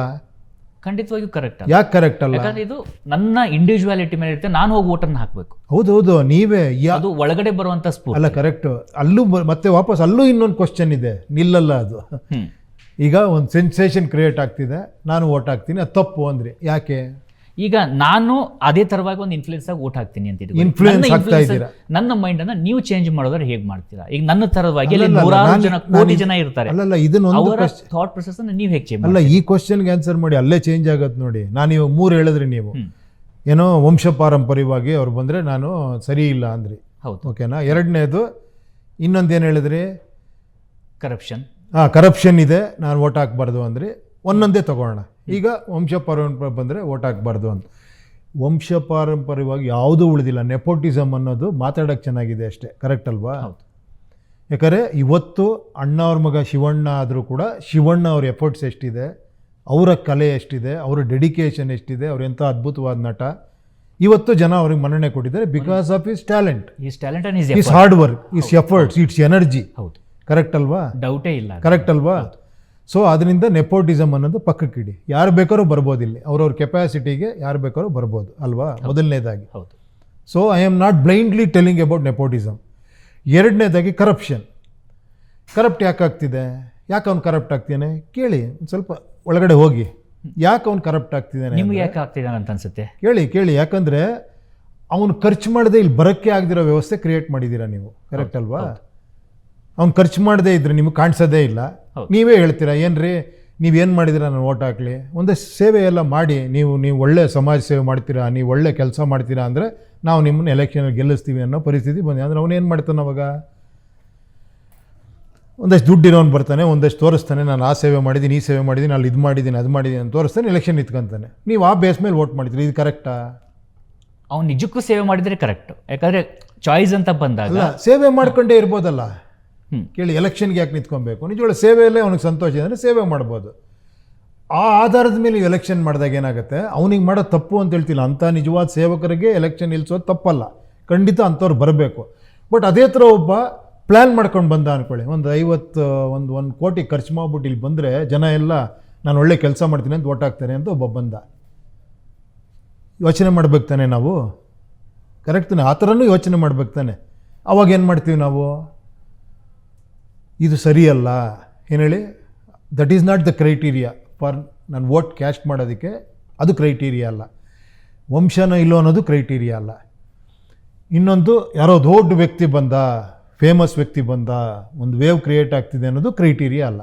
ಯಾವುದು ಕ್ರೈಟೀರಿಯಾ ಇಲ್ಲಿ? What is the point of discussion at the time of election? ಏನು ಹೇಳಿ?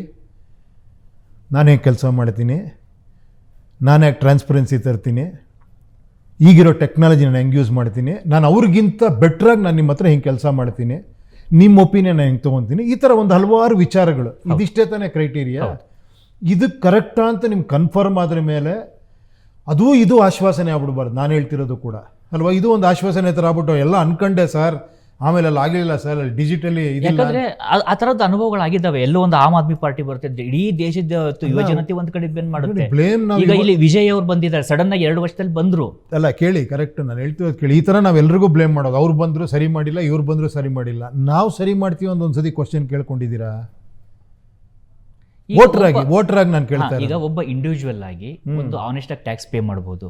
ಹಾಂ ಎರಡನೇದಾಗಿ ಅವನು ವೋಟ್ ಹಾಕೋ ಟೈಮ್ ಬಂದಾಗ ಹೋಗಿ ಇರೋದ್ರಲ್ಲೇನೆ ವೋಟ್ ಹಾಕ್ಬೋದಾ? ಯಾರು ಚೆನ್ನಾಗಿದ್ದಾರೆ ಅದನ್ನ ನೋಡ್ಕೊಂಡು ಇದ್ದಿದ್ರಲ್ಲೇ, ಯಾಕಂದ್ರೆ ಇರೋಷ್ಟು ಆಪ್ಷನ್ಸ್ ಏನಿರ್ತವೆ. ಈಗ ನಮ್ಮ ಹತ್ರ 5 ಆಪ್ಷನ್ಸ್ ಇದೆ. ಒಂದು ಕಡೆ ಮಾವಿನ ಹಣ್ಣಿದೆ, ಸೇಬು ಹಣ್ಣಿದೆ, ಇನ್ನೊಂದು ಕಡೆ ಬಾಳೆಹಣ್ಣಿದೆ.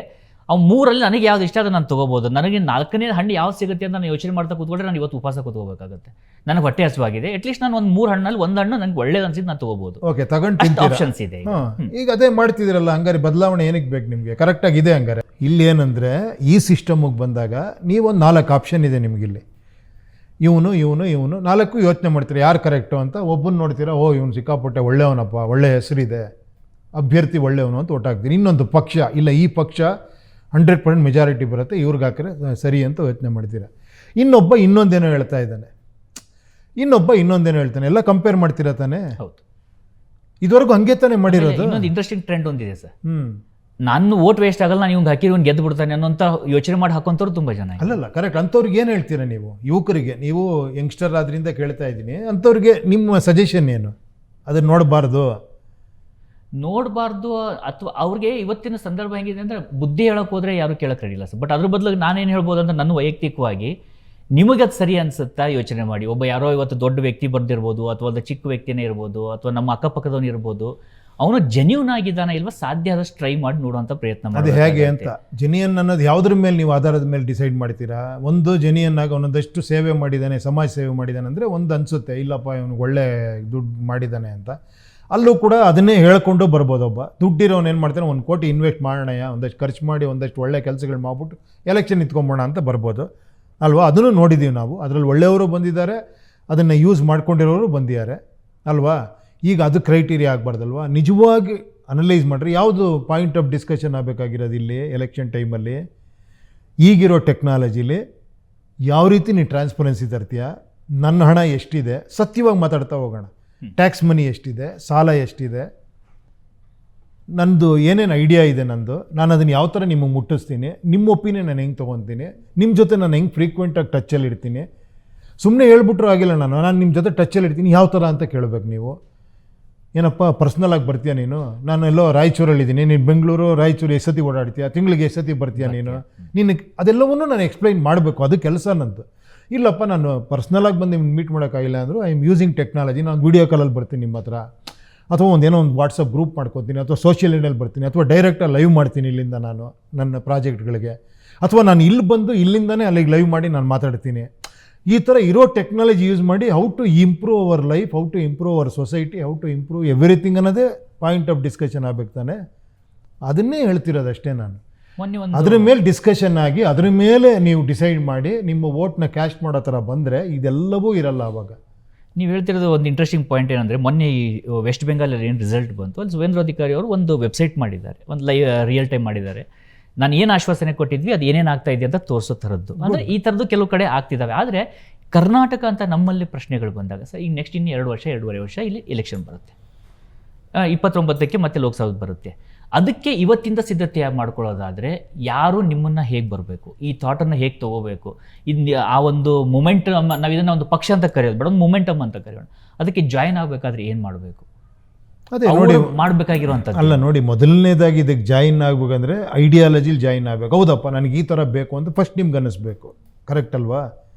ಇದುವರೆಗೂ ಇದೆಲ್ಲ ನೋಡಿದ್ದೀವಿ, ನನಗೇನೋ ಬೇರೆ ಏನೋ ಬೇಕು, ಅದು ಈ ಥರ ಬೇಕು ನನಗೆ. ಇನ್ಮೇಲೆ ನಾವು ಇದ್ರ ಬಗ್ಗೆನೇ ಮಾತಾಡಿ ವೋಟ್ ಹಾಕಬೇಕು, ನಾವು ಡಿಸ್ಕಸ್ ಮಾಡ್ಕೊಬೇಕು. ವೋಟರ್ಸ್ ಎಲ್ಲ ನಾವು ಯಂಗ್ಸ್ಟರ್ಸ್ ಎಲ್ಲ ಸೇರಿ ಕರೆಕ್ಟಲ್ಲೇನಪ್ಪ ಇದು ಕರೆಕ್ಟಾ, ನೀವು ಮತ್ತೆ ಡಿಸ್ಕಸ್ ಮಾಡಿ. ಈಗ ನಾನು ಹೇಳಿದ ಕೂಡಲೇ ಎಂಡ್ ಅಂತಲ್ಲ, ಅದು ಕರೆಕ್ಟಾ, ಇದಾಗುತ್ತಾ, ಇದಾದರೆ ಚೆನ್ನಾಗಿರುತ್ತಾ, ಈ ಸಿಸ್ಟಮಲ್ಲಿ ಬರುತ್ತಾ, ಇಲ್ಲೇನಾರ ತಪ್ಪಾಗುತ್ತಾ, ಯೋಚನೆ ಮಾಡಿ, ತಪ್ಪಲ್ಲ, ನನಗೂ ಸಜೆಸ್ಟ್ ಮಾಡಿ. ಬಟ್ ಇದಕ್ಕಿಂತ ಇದು ಕಂಪೇರಿಟಿವ್ಲಿ ಬೆಟ್ರಾ, ಈ ಥರ ಬಂದರೆ ಚೆನ್ನಾಗಿರುತ್ತೆ ಅಂತ ಡಿಸ್ಕಸ್ ಮಾಡೋಕ್ಕೆ ಇದು 4 ಜನಕ್ಕೆ ಹೇಳಬೇಕು. ಆಮೇಲೆ ಪ್ರಜಾಕೀಯ ಆ್ಯಪ್ ಅಂತ ಬಿಟ್ಟಿದ್ದೀವಿ, ಅದನ್ನು ನೋಡಿ ಅಲ್ಲಿ ವೋಟ್ರಾಗಿ ನೀವು ಪಾರ್ಟಿಸಿಪೇಟ್ ಮಾಡ್ಬೋದು, ಆಸ್ಪಿರೆಂಟಾಗಿ ಬರ್ಬೋದು. ಅಲ್ಲಿ ಮತ್ತೆ ಡಿಸ್ಕಷನ್ಗಳಾಗಬೇಕು ನಿಮ್ಮ ಮಧ್ಯ. ಅದೆಲ್ಲ ನನಗೆ ಕಷ್ಟ ರೀ ಅಂದರೆ ಎಗೈನ್ ನಿಮಗೆಲ್ಲ ಕೆಲಸ ಮಾಡ್ಕೊಡೋಕೆ ರೆಡಿ ಇದ್ದಾನೆ ಇವನು. ಏನು ಹೇಳಿ, ಅವ್ನು ನೀವೇನೋ ಮಾಡಲೇಬೇಡಿ ಅಂತೀಯಾನೆ. Easy way is this, another way is this. ಸಣ್ಣ ಕೆಲಸ ನಾನು ಹೇಳ್ತಿರೋದು, ಮಿಕ್ಕಿದ್ದೆಲ್ಲ ನಾವು ಮಾಡ್ತೀವಿ, ನನ್ನ ಕೆಲಸ ನಾನು ಮಾಡ್ತೀನಿ, ಎಲ್ಲ ಮಾಡ್ತೀವಿ. ನೀವು ವೋಟ್ರಾಗಿ ಇದೊಂದು ಸಣ್ಣ ಕೆಲಸ ಮಾಡಿ, ಅಟ್ಲೀಸ್ಟ್ ಸೆಲೆಕ್ಷನಲ್ಲಿ ನೀವು ಇನ್ವಾಲ್ವ್ ಆಗಿ. ನನಗೆ ಸೆಲೆಕ್ಷನ್ ಬಿಡಬೇಡಿ. ಯಾಕಂದರೆ ನಿಮ್ಮ ಕ್ಷೇತ್ರದಲ್ಲಿ ನಿಮಗೆ ಗೊತ್ತಿರೋನು ಯಾರೋ ಇದ್ದರೆ ನೋಡಿ, ಈ ಒಂದು ಆ್ಯಪ್ ಇದೆ, ಎಲ್ಲ ಕನೆಕ್ಟ್ ಆಗಿ ನೀವು ಅಂಥ ಯಂಗ್ಸ್ಟರ್ಸ್ನ ಕಳಿಸಿ ಆ ಥರ ಕೆಲಸ ಮಾಡೋನ್ನ. ನೋಡಪ್ಪ, ಈ ಥರ ಟ್ರಾನ್ಸ್ಪರೆಂಟಾಗಿ ಕೆಲಸ ಮಾಡ್ತೀಯಾ, ಈ ಥರ ವರದಿ ಒಪ್ಪಿಸ್ತೀಯಾ, ಇಂಥವನ್ನ ನೀವೇ ಇದು ಮಾಡಿ ಕಳಿಸಿ, ಅಂಥವನ್ನ ಎಲೆಕ್ಷನ್ ನಿಲ್ಲಿಸಿ. ಆಮೇಲೆ ನಾವು ಕೇಳೋಣ ಹೋಗಿ, ನೋಡಪ್ಪ ನೀನು ಇದಕ್ಕೆ ಸೈನ್ ಮಾಡಿದ್ಯಾ, ಇದೇ ಥರ SOP ಇದೇ ಥರ ಮಾಡ್ತೀನಿ ಅಂತ ಹೇಳಿದ್ಯಾ, ಇದೇ ಥರ ಕೆಲಸ ಮಾಡು. ಈ ಒಂದು ಸಿಸ್ಟಮ್ಮು ಇದು ದೊಡ್ಡದಾಗಬೇಕು ಅಂದರೆ ಇನ್ನೂ ಬಿಗ್ಗರ್ ವೇ ಇದೆ. ಇಡೀ ಪಕ್ಷವಾಗೆ, ಇಡೀ ಇದಾಗೆ ಏನು ಹೇಳಿ, ಇಡೀ ಸ್ಟೇಟ್ ಫುಲ್ ಈ ಥರ ಬಂತು ಅಂದರೆ ಏನೇನು ಮಾಡ್ಬೋದು ಅನ್ನೋಕ್ಕೆ ನಾನು ಹೇಳಿದ್ದೀನಿ ಅದನ್ನು. ಈಗ ಪಕ್ಕದಲ್ಲಿ ಮನೆ ನೋಡ್ತಾ ಇದ್ವಿ, ರಿಸಲ್ಟ್ ತಮಿಳ್ನಾಡು ರಿಸಲ್ಟನ್ನು ನೋಡಿದ್ವಿ. ವಿಜಯ್ ಅವರು ಅಷ್ಟು ಅಭೂತಪೂರ್ವವಾಗಿ ಗೆದ್ದು ಬಂದ ಮೇಲೆ ನಿಮಗೂ ಎಲ್ಲ ಒಂದು ಕಡೆ ಅನಿಸ್ತಾ, ಅಂದರೆ ನಾನು ಐ ಕ್ಯಾನ್ ಟ್ರೈ, ಜನರಿಗೆ ಒಂದು ಬದಲಾವಣೆ ಬೇಕಿದೆ, ಅವ್ರ ಥಾಟ್ ಪ್ರೊಸೆಸನ್ನು ಅವರು ಆ ಥಾಟ್ ಪ್ರೊಸೆಸನ್ನು ಅವ್ರನ್ನ ಅಲ್ಲಿ ಒಪ್ಸಕ್ಸಿದ್ರಾದ್ರು, ವೈ ಕಾಂಟ್ ಐ, ಅಂದರೆ ನಮ್ಮ ಕರ್ನಾಟಕದಲ್ಲಿ ಕನ್ನಡ ಜನರಿಗೂ ಇದ್ರ ಬಗ್ಗೆ ಒಂದು ಹೊಸ ಥಾಟ್ ಪ್ರೊಸೆಸ್ ನಾನು ಇನ್ನೂ ಅಗ್ರೆಸಿವ್ ಆಗಿ ಮುನ್ನುಗ್ಬೇಕಂತ ಹೇಳಿ ಒಂದು ಇನ್ಸ್ಪೈರ್ ಆಗಿದ್ದ ಅನಿಸ್ತಾ, ಅಥವಾ ಅವ್ರು ಯಾಕೆ CM ಆದ್ರು? ಇಲ್ಲಪ್ಪ, ಖಂಡಿತ ಇಸ್ ಎನ್ ಇನ್ಸ್ಪಿರೇಷನ್. ನಿಜವಾಗ್ಲೂ ಆ್ಯಕ್ಚುಲಿ ನೋಡಿ, ಅಲ್ಲಿ ಏನಾಗಿದೆ, ಯುವಕರುಗಳು ಬಂದಿದ್ದಾರೆ, ಯಂಗ್ಸ್ಟರ್ಸ್ ಎಲ್ಲ ಮನೇಲಿ ಅವರೇ ಪ್ರಚಾರ ಮಾಡಿದ್ದಾರೆ. ಆ ಥರ ಒಂದು ದೊಡ್ಡ ಇದಾಗಿದೆ. ಅವರೇ ದುಡ್ಡು ಖರ್ಚು ಮಾಡಿದ್ದಾರೆ, ತುಂಬ ಜನ ನನಗೆ ಕೆಲವರು ಅದು ಮಾಡಿರ್ಬೋದು. ಓಕೆ, ಅದು ನಮಗೆ ಗೊತ್ತಿಲ್ಲದಿರೋ ವಿಷಯ, ಒಟ್ಟಿನಲ್ಲಿ ಆಗಿದೆ. ಏನು ಹೇಳಿ, ಯಂಗ್ಸ್ಟರ್ಸ್ ಬಂದು ವೋಟ್ ಮಾಡಿರೋದೇ ದೊಡ್ಡ ವಿಷಯ. ಅದು ಅಪ್ ಟು 80-90% ವೋಟ್ ಆಗಿದೆ ಅನ್ನೋದು ದೊಡ್ಡ ವಿಷಯ. ಈ ಸರಿ ಎಲ್ಲ ಕಡೆ ಆಲ್ಮೋಸ್ಟ್ 92, 93, 89 ಇದೇ ಥರ ಅಲ್ವಾ? ಆ ಥರ ಇಲ್ಲೂ ಒಂದು ಆಗ್ಬೋದು ಖಂಡಿತ. ಯಾಕಂದ್ರೆ ಇಲ್ಲೂ ಕೂಡ ಅದು ಬೇಕು ಅನ್ನೋ ಥರ ಇದೆ ಆ್ಯಕ್ಚುಲಿ. ಬಟ್ ಅದು ಕರೆಕ್ಟಾಗಿ ಆಗಬೇಕು ಅಂತ ಅಷ್ಟೇ. ಮತ್ತೆ ಅದನ್ನೇ ಎಕ್ಸಾಂಪಲ್ ತೊಗೊಂಡು ಉಪೇಂದ್ರ ಬಂದಿದ್ದಾರೆ, ಉಪೇಂದ್ರ ಏನೋ ಮಾಡ್ತಾರೆ ಅಂತ ನೀವು ಬ್ಲೈಂಡಾಗೂ ಬರಬೇಡಿ ಅಂತ ನಾನು ಹೇಳ್ತೀನಿ. ಯಾಕಂದರೆ ಮತ್ತೆ ನಾನು ಹೇಳ್ತಿರೋ ವಿಚಾರ ನಾನು ವಿಜಯ್ ಬರೋಕ್ಕಿಂತ ಮುಂಚೆಯಿಂದ ಹೇಳ್ತೀನಿ, 5-6 ವರ್ಷದಿಂದ ಹೇಳ್ತಾನೆ ಇದ್ದೀನಿ ಇದನ್ನು. ನಾನು ಯಾಕೆ ಎಲೆಕ್ಷನ್ ನಿಂತ್ಕೊಳ್ಳೋಕ್ಕೆ ರೆಡಿ ಇರಲಿಲ್ಲ ಅಂದರೆ ಮತ್ತೆ ಅದೇ ಕಾರಣಕ್ಕೆ. ಮತ್ತು ಉಪೇಂದ್ರ ಅಂತ ವೋಟ್ ಹಾಕ್ಬಿಟ್ಟು ನೀವು ಸೈಲೆಂಟ್ ಆಗ್ಬಿಡ್ಬೇಡಿ. ನೋಡಿ, ಇಷ್ಟು ವಿಷಯಗಳಿದ್ದಾವೆ ಇದರಲ್ಲಿ, ಒಂದು 4-5 ಪಾಯಿಂಟ್ ನೋಡಿ, ಇದು ಕರೆಕ್ಟ್ ಅಂತ ಅನಲೈಸ್ ಮಾಡಿ, ಸ್ವಲ್ಪ ಪೊಲಿಟಿಕಲ್ ನಾಲೆಡ್ಜ್ ಬೆಳೆಸ್ಕೊಬೇಕು ನಾವು. ಆಮೇಲೆ ನಿಮ್ಮಲ್ಲೊಂದು ಚರ್ಚೆ ಆಗಬೇಕು, ನಿಮ್ಮದು ಒಂದು ಕರ್ತವ್ಯ ಇದೆ ವೋಟ್ರಾಗಿ. ಏನು ಹೇಳಿ, ಇಲ್ಲ ಅಂದರೆ ನಾನು ಹೇಳ್ತಿರೋ ಕಾನ್ಸೆಪ್ಟ್ ಬರಲ್ಲ. ನೀವು ಮತ್ತೆ ಸರ್ ಪ್ರಚಾರ ಎಲ್ಲಿ ಸರ್, ಎಲ್ಲೂ ಕಾಣಿಸ್ತಾ ಇಲ್ಲ ನೀವು ಅಂದ್ಕೊಳ್ಳಿ, ಮತ್ತೆ ನಾನು ಅದೇ ದಾರಿ ಹಿಡಿಬೇಕಾಗತ್ತೆ. ಅದು ಮತ್ತೆ ರಾಜಕೀಯ ಆಗುತ್ತೆ. ಪ್ರಜಾಕೀಯ ಆಗಬೇಕು ಅಂದರೆ ನಿಮ್ಮದೊಂದು 5% ಕೆಲಸ ಇದೆ. ನೀವೊಂದು 4 ಜನಕ್ಕೆ ಹೇಳಿ, ಒಂದು ವೀಡಿಯೋ ಮಾಡಿ, ಒಂದೆಲ್ಲ ಲೈಕ್ ಮಾಡಿ, ಒಂದೆಲ್ಲ ಕಮೆಂಟ್ ಮಾಡಿ, ಒಂದೆಲ್ಲ ಸಜೆಸ್ಟ್ ಮಾಡಿ, ಇನ್ವಾಲ್ವ್ ಆಗಿ. ಈಗ ರಾಯಚೂರು, ಹುಬ್ಬಳ್ಳಿನೋ, ಗುಲ್ಬರ್ಗನೋ, ಅಲ್ಲಿ ಯಾವುದೋ ಒಂದು ಹಳ್ಳಿಯಲ್ಲಿ ಇರ್ತಕ್ಕಂಥ ಒಬ್ಬ ಹುಡುಗನಿಗೆ ಈಗ ಕನಸಿದೆ. ನಿಮ್ಮ ಮಾತುಗಳು ಪ್ರೇರಣೆಯನ್ನು ಕೊಡ್ತಾ ಇದ್ದಾವೆ. ನಾನು ಇಲ್ಲಿ ಬಂದು ಎಲೆಕ್ಷನ್ ನಿಲ್ಲಬೇಕಪ್ಪ, ನಾನು ಇವ್ರ ಜೊತೆ ಜಾಯ್ನ್ ಆಗಬೇಕು, ಬರೀ ಆ್ಯಪಲ್ಲಿ ಇಷ್ಟ ನಾನು ಮಾಡಬೇಕು, ಅದನ್ನು ಬಿಟ್ಟು ಆ ವ್ಯಕ್ತಿ ಏನು ಮಾಡಬೇಕು, ಗ್ರೌಂಡಲ್ಲಿ ಏನು ಮಾಡಬೇಕು. ಇನ್ನೊಂದು ಹೇಳ್ತೀನಿ ಕೇಳಿ, ಇಲ್ಲಿ ಜಾಸ್ತಿ ಇನ್ಸ್ಪೈರ್ ಆಗೋದು ಏನು ಹೇಳಿ, ನಾನು ಕಂಡ್ಕೊಂಡಂಗೆ ನಾನು ಎಲೆಕ್ಷನ್ ನಿಲ್ಬೇಕು ಅನ್ನೋದು ಫಸ್ಟು ಇನ್ಸ್ಪೈರ್ ಆಗೋದು. ವೋಟರಾಗಿ ಇನ್ಸ್ಪೈರ್ ಆಗಿಬಿಟ್ರೆ ಇದು ಅದ್ಭುತ ಆಗ್ಬಿಡುತ್ತೆ. ಏನು ಹೇಳಿ, ತುಂಬ ಜನ ಆಸ್ಪಿರೆಂಟ್ಸ್ ಬರ್ತಾರೆ ಬಿಡಿ ಇಲ್ಲಿ, ಕರೆಕ್ಟು, ನಾನು ಒಂದು ಎಲೆಕ್ಷನ್ ನಿಂತ್ಕೊತೀನಿ, ಅವ್ರು ಹೇಳ್ತಿರೋ ಪ್ರಕಾರ ನನಗೂ ಜನ ಸಪೋರ್ಟ್ ಮಾಡಿದ್ರೆ ನಾನೊಂದು MLA ಆಗ್ಬಿಡ್ತೀನಿ. ನನಗದು ಇಂಪಾರ್ಟೆಂಟೇ ಅಲ್ಲ. ಏನು ಹೇಳಿ, ನನ್ನ ಪ್ರಕಾರ ಅವನೊಬ್ಬ ಕೆಲಸ ಅಷ್ಟೇ. ನಿನಗೆ ಅರ್ಹತೆ ಇದ್ದರೆ ಕೆಲಸ ಸಿಗುತ್ತೆ. ನಾವು ಅದರಲ್ಲಿ ಹಾಕಿರೋದು ಅಷ್ಟೇ. ನಿನ್ನನ್ನು ಎವ್ಯಾಲ್ಯೂಯೇಟ್ ಮಾಡಬೇಕಷ್ಟೇ ಜನ. ನಾನು ಅದು ಮಾಡ್ತೀನಿ, ಇದು ಮಾಡಿ, ನಿನ್ನ ಕಲ್ಪನೆ ಹೇಳು. ಅವ್ರಿಗೆ ಒಪ್ಪಿಗೆ ಆದರೆ, ಅವ್ರು ನಿನಗೆ ಗ್ರೇಡಿಂಗ್ ಕೊಟ್ಟರೆ, ನೀನು ಬೆಟ್ರು ಅನಿಸಿದ್ರೆ ನಿನಗೆ ಎಲೆಕ್ಷನ್ ನಿಂತ್ಕೊಬೇಕು. ಎಂಡ್ ಆಫ್ ದಿ ಡೇ ಮತದಾರನೇ ಮತ್ತು ರಾಜ, ನೀನು ನಿಂತ್ಕೊಳ್ಳೋನು ಕೆಲಸಗಾರನೇ. ಯಾಕಂದರೆ ನಾಯಕರು ಮಾಡಿ ಮಾಡಿ ಮಾಡಿ ಸಾಕಾಗೋಗಿದೆ ನಮಗಿಲ್ಲಿ. ಬರೋರೆಲ್ಲ ನಾಯಕರಾಗಬೇಕು ಅಂತ ಬರ್ತಾರೆ. ಜನ ವೋಟ್ ಹಾಕೋವರೆಗೂ ಅಷ್ಟೇ ಕೈ ಮುಗಿಯೋದು, ಇದು ಮಾಡೋದು. ಆಮೇಲೆ ನನಗೆ ಗೊತ್ತು ಬಿಡಿ ಸರ್, ನಾನು ಹಿಂಗೆ ಮಾಡ್ಬೇಕು ಹಂಗೆ ಮಾಡ್ಬೇಕು ಅನ್ನೋರೇ ಜಾಸ್ತಿ ಆಗೋಗ್ಬಿಟ್ಟಿದ್ದಾರೆ ಇವಾಗ. ನಾನು ಹೇಳ್ತಿರೋದು, ಇದು 5 ವರ್ಷ ನಿರಂತರ ಪ್ರೋಸೆಸ್ ಆಗಬೇಕು. ಈ ಶುಡ್ ಬಿ ಆನ್ಸರಬಲ್ಲು, ಅಕೌಂಟಬಲ್ ಆಗಿರಬೇಕು. ಈ ಎಲೆಕ್ಷನ್ ಪ್ರಕ್ರಿಯೆ ಅವಾಗವಾಗ ಪೋಲಿಂಗ್ ಆಗ್ತಾ ಇರಬೇಕು, ಅವಾಗ ಅವ್ರು ಇವ್ಯಾಲ್ಯೂಯೇಟ್ ಮಾಡ್ತಾ ಇರಬೇಕು, ನೀನು ಸರಿ ಇಲ್ಲ ಅಂತೇಳಿ. ಆ ಥರ ಒಂದು ಸಿಸ್ಟಮ್ ಬರಬೇಕು ಅಂತ ಹೇಳ್ತಾ ಇದ್ದೀನಿ. ನಾಳೆ ನಾನು ಎಲೆಕ್ಷನ್ ನಿಂತ್ಕೊಂಡು ನನಗೊಂದು ಕೆಲಸ ಸಿಕ್ಕರು, ನಾನು ಗೆದ್ದೆ ಅಂತ ಹೇಳಲ್ಲ. ನನಗೊಂದು ಕೆಲಸ ಕೊಟ್ಟರೆ ಅವ್ರು ಸಂಬಳ ಕೊಡ್ತಾರೆ, ಕಾರ್ ಕೊಡ್ತಾರೆ, ಆಫೀಸ್ ಕೊಡ್ತಾರೆ, ಎಲ್ಲ ರೀತಿ ಫೆಸಿಲಿಟಿ ಕೊಡ್ತಾ ಇದ್ದಾರೆ ಅವರು. ಪಾಪ ಯಾರು ಕೊಡ್ತಾ ಇರೋದು?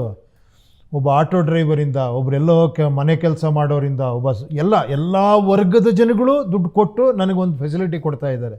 ನಾನು ಕೆಲಸ ಮಾಡಬೇಕಾದ ಅವ್ರಿಗೆ, ಕರೆಕ್ಟ್ ಅಲ್ವಾ?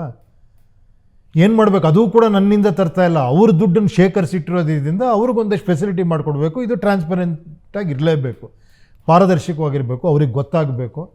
ಈ ಥರ ನಾನು ಕೆಲಸ ಮಾಡಿ, ನಾನು ಸರಿ ಮಾಡಿಲ್ಲ ಅಂದರೆ ರೈಟ್ ಟು ರೀಕಾಲ್ ಬರಬೇಕು ಅಲ್ವಾ? ಇದೆಲ್ಲ ಆಗಬೇಕು ತಾನೇ ಬದಲಾವಣೆ. ಅದು ನಿಜವಾದ ಬದಲಾವಣೆ ಅಂತ ನಾನು ಹೇಳ್ತಾ ಇದ್ದೀನಿ. ಈಗ ಬಹುಮತ ಬಂತು, ಇಡೀ ರಾಜ್ಯಾದ್ಯಂತ ನಿಮ್ಮನ್ನು ಎಲ್ಲರೂ ಇಷ್ಟಪಟ್ಟು ಈ ಥಾಟ್ ಪ್ರೊಸೆಸನ್ನು ಇಷ್ಟಪಟ್ಟರು. ಒಂದು ಕಡೆ ವೋಟನ್ನು ಹಾಕ್ತಾರೆ, ನಿಮ್ಮ ಕ್ಯಾಂಡಿಡೇಟ್ಸ್ ಹಂಗೆ ಇರ್ತಾರೆ. ಬಹುಮತ ಬಂದರೆ ಮುಖ್ಯಮಂತ್ರಿ ಉಪೇಂದ್ರ ಆಗ್ತಾರ ಅಥವಾ ಆ ಟೈಮಲ್ಲಿ ಯಾರಾಗ್ತಾರೆ? ಮತ್ತೆ ಜನನ್ನೇ ಕೇಳ್ತೀವಿ ನಾವು. ಇಲ್ಲೂ ಅಷ್ಟೇ, ನಮಗೆ ಜನ ಉಪೇಂದ್ರನೇ ಬೇಕು ಅಂತ. ಓಕೆ, ಖಂಡಿತ. ನಾನು ಹೇಳಿದ್ನಲ್ಲ, ಅವ್ರು ಹೇಳಿದ್ರ ಮೇಲೆ ನಾನು ಆ ಕೆಲಸ ಮಾಡಬೇಕಷ್ಟೇ. ನಾನು ಅಲ್ಲೂ ಹೇಳ್ತೀನಿ, ನನಗಿಂತ ಒಬ್ರು ಯಾರೊಬ್ಬರು ಬಂದರು ಅಂದ್ಕೊಳ್ಳಿ, ಅವ್ರು ಇನ್ನೂ ಬೆಟ್ರಾಗಿ ಹೇಳಿದ್ರು ಅಂದ್ಕೊಳ್ಳಿ, ನಾನು ಈ ಥರ ಎಲ್ಲ ಐಡಿಯಾಗಳಿದೆ ನನಗೆ, ನಾನು ಟ್ರಾನ್ಸ್ಪರೆನ್ಸಿ ಈ ಥರ ತರ್ತೀನಿ, ಈ ಥರ ಬ್ಲಾಕ್ ಚೈನ್ ಟೆಕ್ನಾಲಜಿ ಬಗ್ಗೆ ನನಗೆ ಗೊತ್ತು, ದುಬೈಯಲ್ಲಿ ಈ ಥರ ಮಾಡ್ತೀನಿ, ಇನ್ನೊಂದು ಕಂಟ್ರಿಲಿ ಈ ಥರ ಮಾಡ್ತಿದ್ದಾರೆ, ಈ ಟೆಕ್ನಾಲಜಿ ತರ್ತೀನಿ, ಇಷ್ಟೇ ದುಡ್ಡಲ್ಲಿ ಈ ಥರ ನಾನು ಇದು ಮಾಡ್ತೀನಿ, ಏನೇನೋ ಹೇಳಿದ್ರು ಅಂದ್ಕೊಳ್ಳಿ. ಈ is fit to be CM ಅಂತ ನಾನು ಹೇಳೋದು. ಅಲ್ಲಿ ನಾನು ಇಂಪಾರ್ಟೆಂಟ್ ಆಗಲ್ಲ. ಆವಾಗ ನನಗಿಂತ ಬೆಟ್ರಾಗಿರೋರು ಬಂದರೆ ಅವನಾಗಬೇಕು, ಅದನ್ನು ಮಾಡಿ ತೋರಿಸ್ಬೇಕು ಅವನು.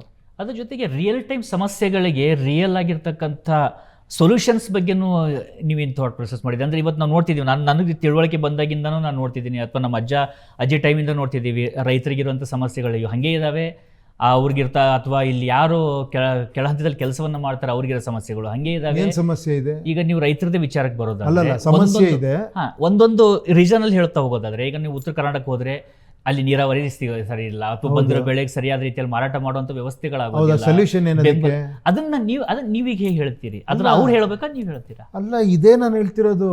ಸೊಲ್ಯೂಷನ್ ಏನು ಅಂದರೆ, ನಿಮ್ಮದು ದುಡ್ಡಿದೆಯಪ್ಪ ಇಲ್ಲಿ, ಅರ್ಥ ಆಯ್ತಾ ನಿಮಗೆ? ಇದು ಏನು ಹೇಳೋದು, ನೀವು ದುಡ್ಡು ಇಲ್ಲಿದೆ, ಅದು ನಿಮಗೆ ಸೇರಬೇಕು. ಇದೇ ಸೊಲ್ಯೂಷನ್. ನಾನು ನನ್ನ ಮನೆಯಿಂದ ದುಡ್ಡು ತಂದು ನಾನೇನಾರ ಮಾಡ್ತೀನಿ, ಅದು ಸಮಾಜ ಸೇವೆ ಮಾಡೋಂಗಿದ್ರೆ ಬೇರೆ ಕಡೆ ಮಾಡ್ಕೊತೀನಿ, ಪಾಲಿಟಿಕ್ಸ್ಗೆ ಯಾಕೆ ಬರಬೇಕು? ನನ್ನ ದುಡ್ಡು ನನಗೆ ಖುಷಿ ಆದರೆ 4 ಜನಕ್ಕೆ ಏನೋ ಒಂದು ಹೆಲ್ಪ್ ಮಾಡ್ತೀನಿ, ಒಂದೇನೋ ದೇವಸ್ಥಾನ ಕಟ್ಟಿಸ್ತೀನಿ, ಒಂದೇನೋ ಛತ್ರ ಕಟ್ಟಿಸ್ತೀನಿ, ಇದು ಕಟ್ಟಿಸ್ತೀನಿ, ಅದು ಮಾಡೋರು ತುಂಬ ಜನ ಇದ್ದಾರೆ. ಇಲ್ಲಿ ಬಂದು ನಾನು ಮನೆಯಿಂದ ತಂದು ಯಾರೂ ಈ ದೇಶದಲ್ಲಿ ಬ್ರಿಡ್ಜ್ ಕಟ್ಟಿಲ್ಲ, ಫ್ಲೈಓವರ್ ಕಟ್ಟಿಲ್ಲ, ಎಲ್ಲವೂ ಜನರದ್ದೇ ದುಡ್ಡು ತಾನೆ, ಕರೆಕ್ಟ್ ತಾನೆ? ನಿಮ್ದೇನಾರ ಸಮಸ್ಯೆ ಇದೆ ಅಂದರೆ ಇಲ್ಲೇ ಪರಿಹಾರನೂ ಇದೆ. ಈಗ ಒಂದು ಮಾತಿದೆ ಸರ್, ಕೂತುಂಡ್ರೆ ಕುಡಿಕೆ ಹೊಣ್ಣು ಸಾಲೋದಿಲ್ಲ ಅಂತೆ. ಸಮಸ್ಯೆಗಳಿಗೆಲ್ಲ ನೀವು ಇಲ್ಲಿದ್ದ ದುಡ್ಡು ತೆಗೆದು ಈ ಕಡೆ ಕೊಡೋಕೆ ಶುರು ಮಾಡ್ತೀರಾ. ಇಲ್ಲೊಂದು ಸ್ಟ್ರಕ್ಚರ್ ಇದೆ, ನಿಮಗೇನು ಬೇಕು, ನೀರಾವರಿ ಯೋಜನೆಗಳಿದ್ದಾವೆ, ನಿಮಗೇನೇನು ಸಬ್ಸಿಡಿಗಳಿದ್ದಾವೆ, ಇನ್ನು ತಜ್ಞರಿದ್ದಾರೆ ಇಲ್ಲಿ, ಅದೇ ಡಿಸ್ಕಷನ್ ಆಗಬೇಕು. ನಿಮ್ಮ ಸಮಸ್ಯೆ ನಾನು ಕೇಳಬೇಕು, ಅಲ್ಲಿ ಏನು ಪ್ರಾಬ್ಲಮ್ ಇದೆ ಅಂತ. ನಾನಿಲ್ಲಿ ಕೂತ್ಕೊಂಡು ಡಿಸೈಡ್ ಮಾಡೋದಲ್ಲ, ಇನ್ನೇಳಿ ಜನರಲ್ಲಾಗೆ ಹಿಂಗೆ ಮಾಡ್ಬೋಣ ಹಂಗೆ ಮಾಡ್ಬೋಣ ಅಲ್ಲ. ನಾನು ಟಚ್ಚಲ್ಲಿರಬೇಕು. ಒಂದೊಂದು ಕ್ಷೇತ್ರದಲ್ಲಿ ಒಂದೊಂದು ಸಮಸ್ಯೆಗಳಿರ್ಬೋದು. ಬ್ಲ್ಯಾಂಕೆಟ್ ಸೊಲ್ಯೂಷನ್, ಬ್ಲ್ಯಾಂಕೆಟ್ ಪ್ರಾಬ್ಲಮ್ ಅನ್ನೋದಿಲ್ಲ ಇಲ್ಲಿ ಅಲ್ವಾ? ಮೈಕ್ರೋ ಲೆವೆಲ್ ಒಂದೊಂದು ಸಮಸ್ಯೆಗಳಿರ್ತದೆ. ಒಬ್ರಿಗೊಂದು ಟ್ರಾನ್ಸ್ಪೋರ್ಟೇಷನ್ ಇಲ್ದಿರೋ ಸಮಸ್ಯೆ ಇರುತ್ತೆ, ಒಬ್ರಿಗೆ ಎಜುಕೇಷನ್ ಇಲ್ದಿರೋ ಸಮಸ್ಯೆ ಇರುತ್ತೆ, ಒಬ್ರಿಗೆ ನೀರಾವರಿ ಯೋಜನೆ ಸಮಸ್ಯೆ ಇರುತ್ತೆ, ಒಬ್ರಿಗೆ ಎಗ್ರಿಕಲ್ಚರಲ್ ಪ್ರಾಬ್ಲಮ್ ಇರುತ್ತೆ, ಫರ್ಟಿಲೈಸರ್ ಪ್ರಾಬ್ಲಮ್ ಇರುತ್ತೆ. ಅದನ್ನು ಮೈಕ್ರೋ ಲೆವೆಲಲ್ಲಿ ಮಾಡೋದಕ್ಕೆ ಇದೆಲ್ಲ ದುಡ್ಡಿರೋದು, ತಜ್ಞರಿರೋದು, ಈ ಸ್ಟ್ರಕ್ಚರ್ ಇರೋದು, ಎಲ್ಲವೂ ಇರೋದು. ಸೊ ಅದನ್ನು ಮಾಡಬೇಕು. ಒಬ್ಬ ಹ್ಯೂಮನ್ ಬೀಯಿಂಗ್ ಅಂದಾಗ ವೈಯಕ್ತಿಕವಾದಂಥ ಥಾಟ್ಸ್ಗಳು ಇರ್ತವೆ, ಆಮೇಲೆ ಸಂಬಂಧಗಳಿರ್ತವೆ. ಇನ್ನೊಂದು ಕಡೆ ನಮ್ಮದೊಂದು ಥಾಟ್ ಪ್ರೊಸೆಸ್, ಈಗ ಪ್ರಜಾಕೀಯ ಇರ್ತಿದೆ ಅಂದರೆ ಥಾಟ್ ಪ್ರೊಸೆಸ್ ಇರುತ್ತೆ. ರೀಸೆಂಟಾಗಿ ನಿಮ್ಮದೊಂದು ವಿಡಿಯೋ ವೈರಲ್ ಆಗಿದ್ದು, ಸಿಕ್ಕಾಪಟ್ಟೆ ಜನ ಅದೇ ಪ್ರಶ್ನೆ ಮಾಡ್ತಿದ್ರು, ಇವ್ರು ಪ್ರಜಾಕೀಯದ ಬಗ್ಗೆ ಇಷ್ಟು ಮಾತನಾಡ್ತಾರೆ, ಒಂದು ಕಾರ್ಯಕ್ರಮ ನಡೆದಿರುತ್ತೆ ಒಂದು ಊರಲ್ಲಿ, ಅಲ್ಲಿ ರಾಜಕಾರಣ ಬಗ್ಗೆ ನೀವು ತುಂಬ ಹೊಗಳು ಮಾತನಾಡ್ತಿರ್ತೀರಿ. ಹೊಗಳಬಾರ್ದು ಅಂತ ಅಲ್ಲ, ಅಂದರೆ ಇವರು ರಾಜಕಾರಣದ ಬಗ್ಗೆನೇ ಒಲು ತೋರಿಸ್ತಾರೆ ಅಥವಾ ಪ್ರಜಾಕಾರಣದ ಬಗ್ಗೆ ಒಲು ತೋರಿಸ್ತಾರೆ, ಅಥವಾ ಎರಡನ್ನೂ ಒಟ್ಟುಗೂಡಿಸ್ಕೊಂಡು ಹೋಗುವಂಥದ್ದು ಅವಕಾಶಗಳು ಇದಾವ ಅಂತ? ಅಲ್ಲಲ್ಲ, ಕೇಳಿ ಇಲ್ಲಿ. ಇವಾಗ ಯಾರೋ ಒಬ್ಬರು ನೀವು ನನ್ನ ಮನೆಗೆ ಒಂದು ಯಾವುದೋ ಫಂಕ್ಷನ್ನಿಗೆ ಕರೀತೀರಾ, ನಾನು ನೋಡಿದ್ದು, ನಾನು ಕನಕಪುರ ರೋಡಲ್ಲಿ ಹೋಗಿ ಭಾಳ ವರ್ಷ ಆಗಿತ್ತು. ನಾನು ಅವಾಗ ಬಂದಾಗ ಇಲ್ಲಿ ಏನೂ ಇರಲಿಲ್ಲ, ನಾವಿಲ್ಲಿ ಶೂಟಿಂಗ್ ಮಾಡ್ತಾಯಿದ್ವಿ. ಈಗ ಫುಲ್ಲು ಅಮೇರಿಕಾ ಥರ ಬಿಲ್ಡಿಂಗ್ಗಳು ಬಂದುಬಿಟ್ಟಿದೆ ಅಂತ ಹೇಳಿದೆ. ಅಲ್ಲಿ ಇರೋದು ನಿಜ, ನೀವು ಹೋಗಿ ನೋಡಿದ್ರು ಅದೇ ಕಾಣಿಸುತ್ತಲ್ಲಿ. ಕೆಲಸ ಮಾಡ್ತಿದ್ದಾರೆ ಅವರು, ಖಂಡಿತ ಕೆಲಸ ಮಾಡ್ತಿದ್ದಾರೆ, ಅವ್ರಾಗಿದ್ದು ಅವ್ರು ಕೆಲಸ ಮಾಡ್ತಿದ್ದಾರೆ. ಇದೇನಾಗ್ಬಿಟ್ಟಿದೆ, ಬ್ಲೇಮ್ ಮಾಡೋದೇ ಇದಾಗ್ಬಿಟ್ಟಿದೆ, ರಾಜಕೀಯ ಆಗೋಗ್ಬಿಟ್ಟಿದೆ. ನಾವೇ ಎಲೆಕ್ಟ್ ಮಾಡೋದು, ನಾವೇ ಒಬ್ಬನ ಇದು ಮಾಡೋದು, ನಾಯಕ ಅಂತ ಒಪ್ಕೊಳ್ಳೋದು, ನಾವೇ ಬೈಕೊಂಡು ಕೂತ್ಕೊಳ್ಳೋದು, ಇದೇನಾ ರಾಜಕೀಯ? ಅದಕ್ಕೆ ಪ್ರಜಾಕೀಯ ಬೇಕು ಅಂತೀರಿ? ನಾನು ಅದೇ ಹೇಳ್ತಿರೋದು. ಇದು ಬೇರೆ. ಇದು ನೀವು ನನಗೆ ದುಡ್ಡಿದ್ರೆ ಮಾತ್ರ ನಾನು ಎಲೆಕ್ಟ್ ಮಾಡ್ತೀರಾ, ಉಪೇಂದ್ರ ಫೇಮಸ್ ವ್ಯಕ್ತಿ ಅಂತ ನನಗೆ ಓಟ್ ಹಾಕ್ತೀರಾ, ನಾನು ಸಿಕ್ಕಾಪಟ್ಟೆ ಖರ್ಚು ಮಾಡಿ ಒಂದು ವೇವ್ ಕ್ರಿಯೇಟ್ ಮಾಡಿ ಓಟ್ ಹಾಕ್ತೀರಾ. ನೆಕ್ಸ್ಟ್ ನಾನು ಹಂಗೆ ಇರೋದು, ನನ್ನ ಬಿಹೇವಿಯರ್ ನಿಮಗೆ ಕೂತ್ಕೊಳ್ಳೋ ಅಂತೀನಿ. ನೀನೇನು ಬಿಟ್ಟು ಓಟ್ ಹಾಕಿದ್ಯಾ ನನಗೆ? ನಾನು ಖರ್ಚು ಮಾಡಿ ಬಂದಿದ್ದೀನಿ ಇಲ್ಲಿ, ಇದು ಬಿಸ್ನೆಸ್ ಇದು ಅಂತಾನೆ. ಯಾರು ತಪ್ಪು? ನಾನು ದುಡ್ಡು ಇಸ್ಕೊಂಡ್ರೆ ನಂದೇ ತಪ್ಪು. ಇನ್ವೆಸ್ಟ್ಮೆಂಟ್ ಬಂದಾಗ ಅಲ್ಲಿ ರಿಟರ್ನ್ಸ್ ಕೇಳಕ್ಕೆ ಮತ್ತೆ ಇಟ್ಸ್ ವೆರಿ ಕಾಮನ್. ನಾನು ಅದನ್ನು ಬೇರೆ ಸಿಸ್ಟಮ್ ಹೇಳ್ತಾ ಇದ್ದೀನಿ. ಇಲ್ಲಿ ನಿಮ್ಮ ಜವಾಬ್ದಾರಿ ಇದೆ. ಇದನ್ನು ಒಡೆದಾಕಬೇಕು ಅಂದರೆ ಮತದಾರ ಮಾತ್ರ ಮಾಡೋಕ್ಕೆ ಸಾಧ್ಯ. ಅವಾಗ ನೀವು ನಾನು ಕಮೆಂಟ್ ಮಾಡ್ತೀರಾ, ಬರಯ್ಯ ಇಲ್ಲಿ ನಿನ್ನ ಪ್ರಚಾರಕ್ಕೆ ನೀನು ದುಡ್ಡು ಖರ್ಚು ಮಾಡಿ ಓಟ್ ಹಾಕಿಲ್ಲ, ನಾನು ಏನು ಹೇಳಿ, ನೀನು ಯಾವುದೋ ಫೇಮಸ್ ವ್ಯಕ್ತಿ ಅಂತ ಓಟ್ ಹಾಕಿಲ್ಲ, ನೀನು ಈ ಥರ ಕೆಲಸ ಮಾಡ್ತೀನಿ ಅಂತ ಹೇಳಿದ್ದೆ ಓಟ್ ಹಾಕಿದ್ದೀನಿ, ಬಾ ಕರೆಕ್ಟಾಗಿ ನನ್ನ ಜೊತೆ ಆನ್ಸರ್ ಮಾಡು, ಎಷ್ಟಿದೆ ತೋರಿಸು, ಏನು ಮಾಡ್ತೀಯ ಹೇಳು ಅಂತೀರಾ. ಆ ಸಿಸ್ಟಮ್ ಬರ್ಬೇಕು ತಾನೆ, ಅದನ್ನು ಡಿಮ್ಯಾಂಡ್ ಮಾಡಬೇಕು ಆ್ಯಕ್ಚುಲಿ ನೀವು. ಖಂಡಿತವಾಗಿ ಆ ಡಿಮಾಂಡು ಮಾಡ್ತಿದ್ದೀವಿ ಅಂತ ಸಂದರ್ಭ ಈಗ ಬಂದಿದೆ ಅಂತಲೂ ಅನಿಸುತ್ತೆ. ವೈಯಕ್ತಿಕವಾಗಿ ನೋಡೋದಾದರೂ ಕೂಡ ನಾನು ನಿಮ್ಗೆ ಆಗಲೇ ಹೇಳಿದಾಗೆ ಪರ್ಸೆಪ್ಷನ್ ಅವ್ರ ರಿಯಾಲಿಟಿಗಿಂತ ಹೆಚ್ಚಾಗಿ ನನಗದು ರಿಯಾಲಿಟಿನೇ ಅನಿಸುತ್ತೆ.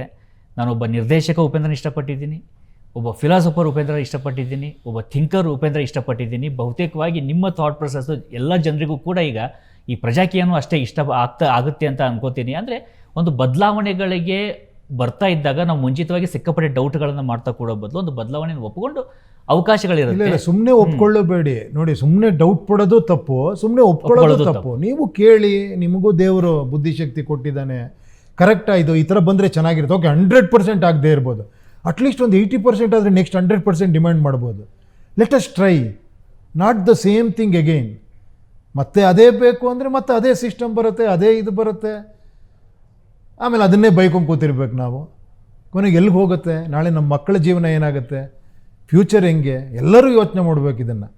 ಸರ್, ಇವತ್ತಿನ ಸಂದರ್ಭದಲ್ಲಿ ನೋಡ್ತಾ ಇದ್ದರೆ ನಮ್ಮ ಸುತ್ತಮುತ್ತಲ ನಡೆದಿರುವಂಥದ್ದು, ಒಂದು ಕಡೆ ಯುದ್ಧ, ಇನ್ನೊಂದು ಕಡೆ ಈಗ ಪ್ರಧಾನಮಂತ್ರಿಗಳು ಕೂಡ ಕರೆ ಕೊಟ್ಟಿದ್ದಾರೆ ವಿದೇಶ ಯಾತ್ರೆ ಕಡಿಮೆ ಮಾಡಿ, ಚಿನ್ನವನ್ನು ಖರೀದಿ ಮಾಡೋದನ್ನು ಕಡಿಮೆ ಮಾಡಿ, ಸಾಧ್ಯ ಆದಷ್ಟು ಈ ಕೃತಕವಾಗಿರ್ತಕ್ಕಂಥ ಗೊಬ್ಬರವನ್ನು ಬಳಸಬೇಡಿ, ಸಾವಯವ ಕಡೆ ಮೂವ್ ಆಗಿ ಅಂತ ಹೇಳ್ತಿದ್ದಾರೆ.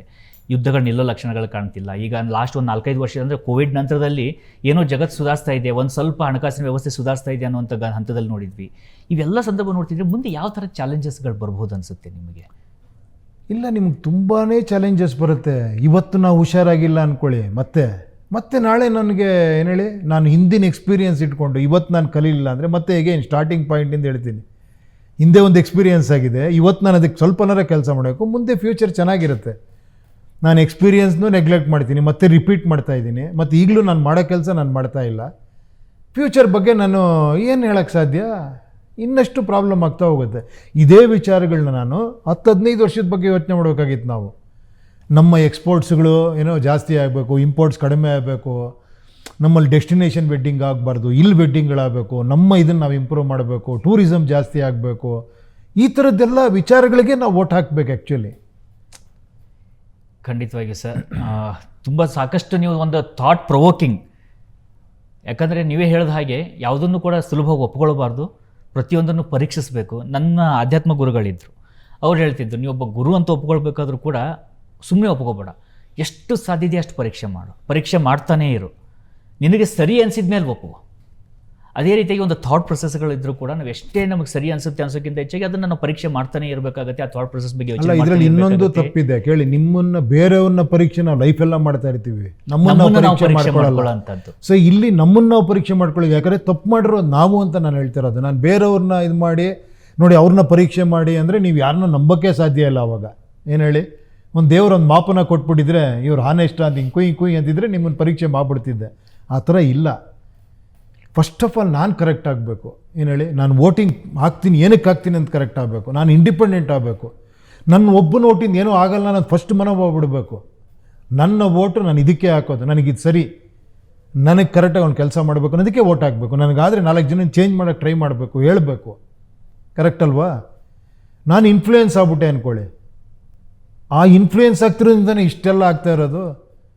ಇಷ್ಟೊಂದು ಹಣ ಹೂಡಿಕೆ ಆಗ್ತಿರೋದೇನು ಕೇಳಿ. ಪಾಪ ಅವ್ರದ್ದು ತಪ್ಪಲ್ಲ. ದೊಡ್ಡ ಸಮಾವೇಶ ಮಾಡಿದ್ರೆ, ದೊಡ್ಡ ಸಭೆ ಸಮಾರಂಭ ಮಾಡಿದ್ರೆ, ಅವ್ನು ಜೋರಾಗಿ ಮಾತಾಡೋ ನಿಮ್ಗೆ ಖುಷಿ, ಅವ್ನು ಯಾರಿಗೋ ಬೈದರೆ ನಿಮ್ಗೆ ಖುಷಿ. ಅದನ್ನ ಹೆಂಗೆ ಬೈದವ್ ನೋಡಮ್ಮ. ಈಗ ನನಗೆ ಯಾಕೆ ಬೈತಾ ಇಲ್ಲ ನೀವು? ನಾನು ಬೈದರೆ ನನಗೆ ಜಾಸ್ತಿ ಲೈಕ್ ಸಿಗುತ್ತೆ. ಏನು ಧೈರ್ಯ ನೋಡ್ರಿ ಬೈತಾನೆ, ಇವನ್ರಿ ಇನ್ನೊಬ್ಬ ನಾಯಕ ಅಂತ. ಏನಕ್ಕಪ್ಪ ಬೈಬೇಕು? ನಾವೇ ತಂದಿರೋ ಸಿಸ್ಟಮ್ ಇದು. ಅಲ್ಲ, ನೀವೇ ನೋಡಿದ್ರಲ್ಲ, ಸೂಪರಲ್ಲೇ ನೋಡ್ತೀವಲ್ಲ, ನೀವು ಬೈದ್ರೆ ಜನನೇ ತಮ್ಮನ್ನು ಬೈದ್ರೂ ಖುಷಿ ಪಡ್ತಾರೆ. ಅದೇ ಹೇಳಿದ್ದು. ಬಟ್ ಈಗ ಬೈಕೊಂಡು ಕೂತ್ಕೊಳ್ಳೋ ಕಾಲ ಅಲ್ಲ, ಸೊಲ್ಯೂಷನ್ ಹುಡುಕೋ ಕಾಲ. ಸೊ ನಾವು ಬದಲಾಗಬೇಕು, ನಾವೆಲ್ಲರೂ ಸೇರಿ ಬದಲಾಯಿಸಬೇಕು. ಖಂಡಿತ ನಾನು ಹೇಳ್ತಿರೋದು, ಇದನ್ನು ಯಾರು ಬೇಕಾದ್ರೂ ಮಾಡಲೂಬೋದು, ಬೇರೆ ಪಕ್ಷಗಳು ಮಾಡ್ಬೋದು. ಏನು ಹೇಳಿ, ದೊಡ್ಡ ಪಕ್ಷಗಳು, ದೊಡ್ಡ ನ್ಯಾಷನಲ್ ಲೆವೆಲ್ ಇರೋರು, ಅವರೆಲ್ಲ ಯಾವ್ದಾರ ಒಂದು ಮಾಡಿದ್ರೆ ಇನ್ನೂ ಅದ್ಭುತ ಆಗ್ಬಿಡುತ್ತೆ ಆ್ಯಕ್ಚುಲಿ. ಏನು ಹೇಳಿ, ಇವತ್ತು ಇಂಧನ ಉಳಿಸಿ ಇದು ಮಾಡಿ ಅಂತೆಲ್ಲ ವಿಡಿಯೋ ಕಾನ್ಫರೆನ್ಸಿಂಗ್ಗಳಿಂದ ದೇಶ ನಡೆಸ್ಬೋದು ಆ್ಯಕ್ಚುಲಿ. ಅಷ್ಟು ಡಿಜಿಟಲ್ ಇದು ಇಂಡಿಯಾ ಅಂತೀವಿ ನಾವು. ಸೊ ಅನ್ನೆಸರಿ ಪ್ರಯಾಣ ಇಲ್ಲದೇ ಒಂದು ಡಿಜಿಟಲ್ ಮಾಡಿ ಅದು ಜನ ನೋಡೋ ಥರ ಒಂದು ಆದರೆ ಅದ್ಭುತವಾಗಿರುತ್ತೆ. ಅವ್ರವ್ರ ಕ್ಷೇತ್ರದಲ್ಲಿ ಅವ್ರು ಕೆಲಸ ಮಾಡಿಕೊಂಡು ಡೈರೆಕ್ಟ್ ಡೆಲ್ಲಿ ಕನೆಕ್ಟ್ ಆಗ್ಬಿಟ್ಟು ಅಲ್ಲಿ ಮಾತಾಡಿ ಹೆಂಗಿರುತ್ತೆ ನೆನೆಸ್ಕೊಳ್ಳಿ. ಖಂಡಿತವಾಗಿ ಕೂಡ ಸಾಕಷ್ಟು ಬದಲಾವಣೆಗಳು ಅಲ್ಲಿಂದನೇ ಶುರು ಆಗಿಬಿಡುತ್ತೆ. ನಾವು ಇವತ್ತು ಸಾಕಷ್ಟು ಜನ ಲೀಡರ್ಸ್ಗಳನ್ನ ನೋಡ್ತಿದ್ದೀವಿ, ಟ್ರೈ ಮಾಡ್ತಾ ಇದ್ದಾರೆ. ಬಟ್ ಅದೇ ಹೇಳಿದ್ನಲ್ಲ, ಜನರು ನೀವು ಹೇಳಿದಾಗೆ ಜನರ ಥಾಟ್ ಪ್ರೊಸೆಸ್ ಒಂದು ಸರಿ ಅದು ರಿವೋಕ್ ಆಗೋಕ್ಕೆ ಶುರು ಆಯ್ತು ಅಂದರೆ, ಒಂದು ಸರಿ ಅವ್ರು ತಮ್ಮನ್ನು ತಾವೇ ಯೋಚನೆ ಮಾಡೋಕ್ಕೆ ಶುರು ಆದರೆ ಸಾಕಷ್ಟು ಬದಲಾವಣೆಗಳು ಖಂಡಿತವಾಗಿ ಬರ್ತವೆ ಅಂತ ಅನಿಸುತ್ತೆ. ಅಂಥ ಬದಲಾವಣೆ ತರೋದಕ್ಕೋಸ್ಕರ ನೀವು ಕೂಡ ಸಾಕಷ್ಟು ಆ ಒಂದು ಫೀಲಿಂಗ್ ಮಾಡ್ತಿದ್ದೀರಿ. ಅಲ್ಲ, ನನಗೆ ಗೊತ್ತಿರೋದು ನಾನು ವಿಚಾರ ವಿನಿಮಯ ಮಾಡ್ಕೊತಿದ್ದೀನಿ ಅಷ್ಟೇ.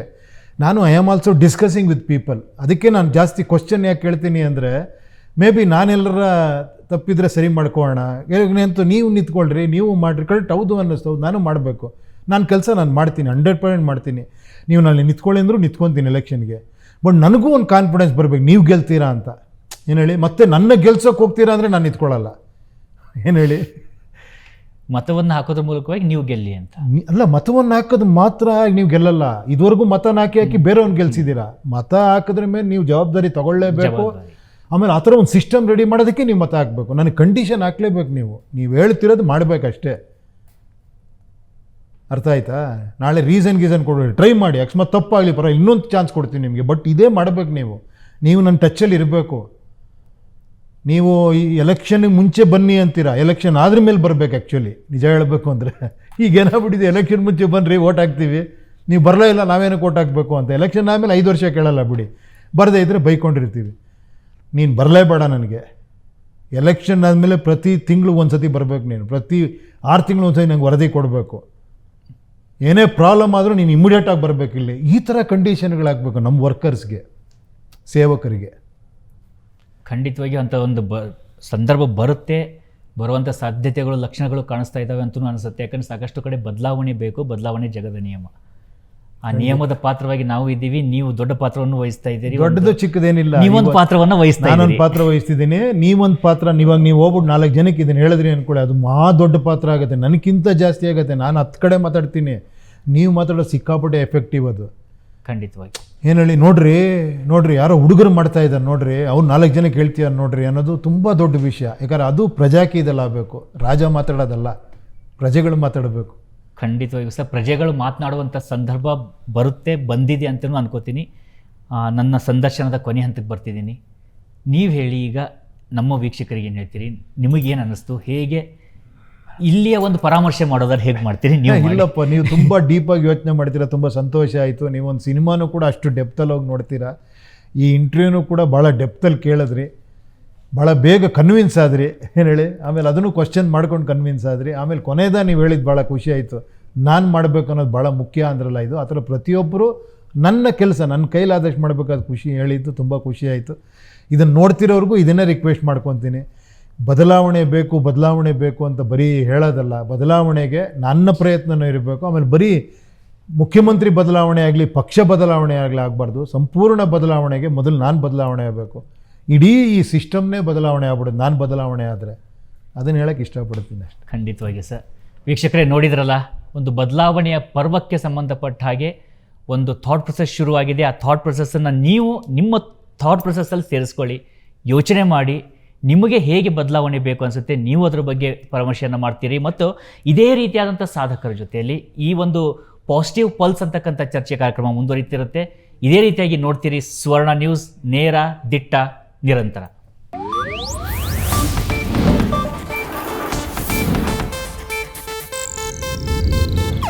ಇದು ಏಷ್ಯಾನೆಟ್ ನ್ಯೂಸ್ ನೆಟ್ವರ್ಕ್ ಪ್ರಸ್ತುತಿ.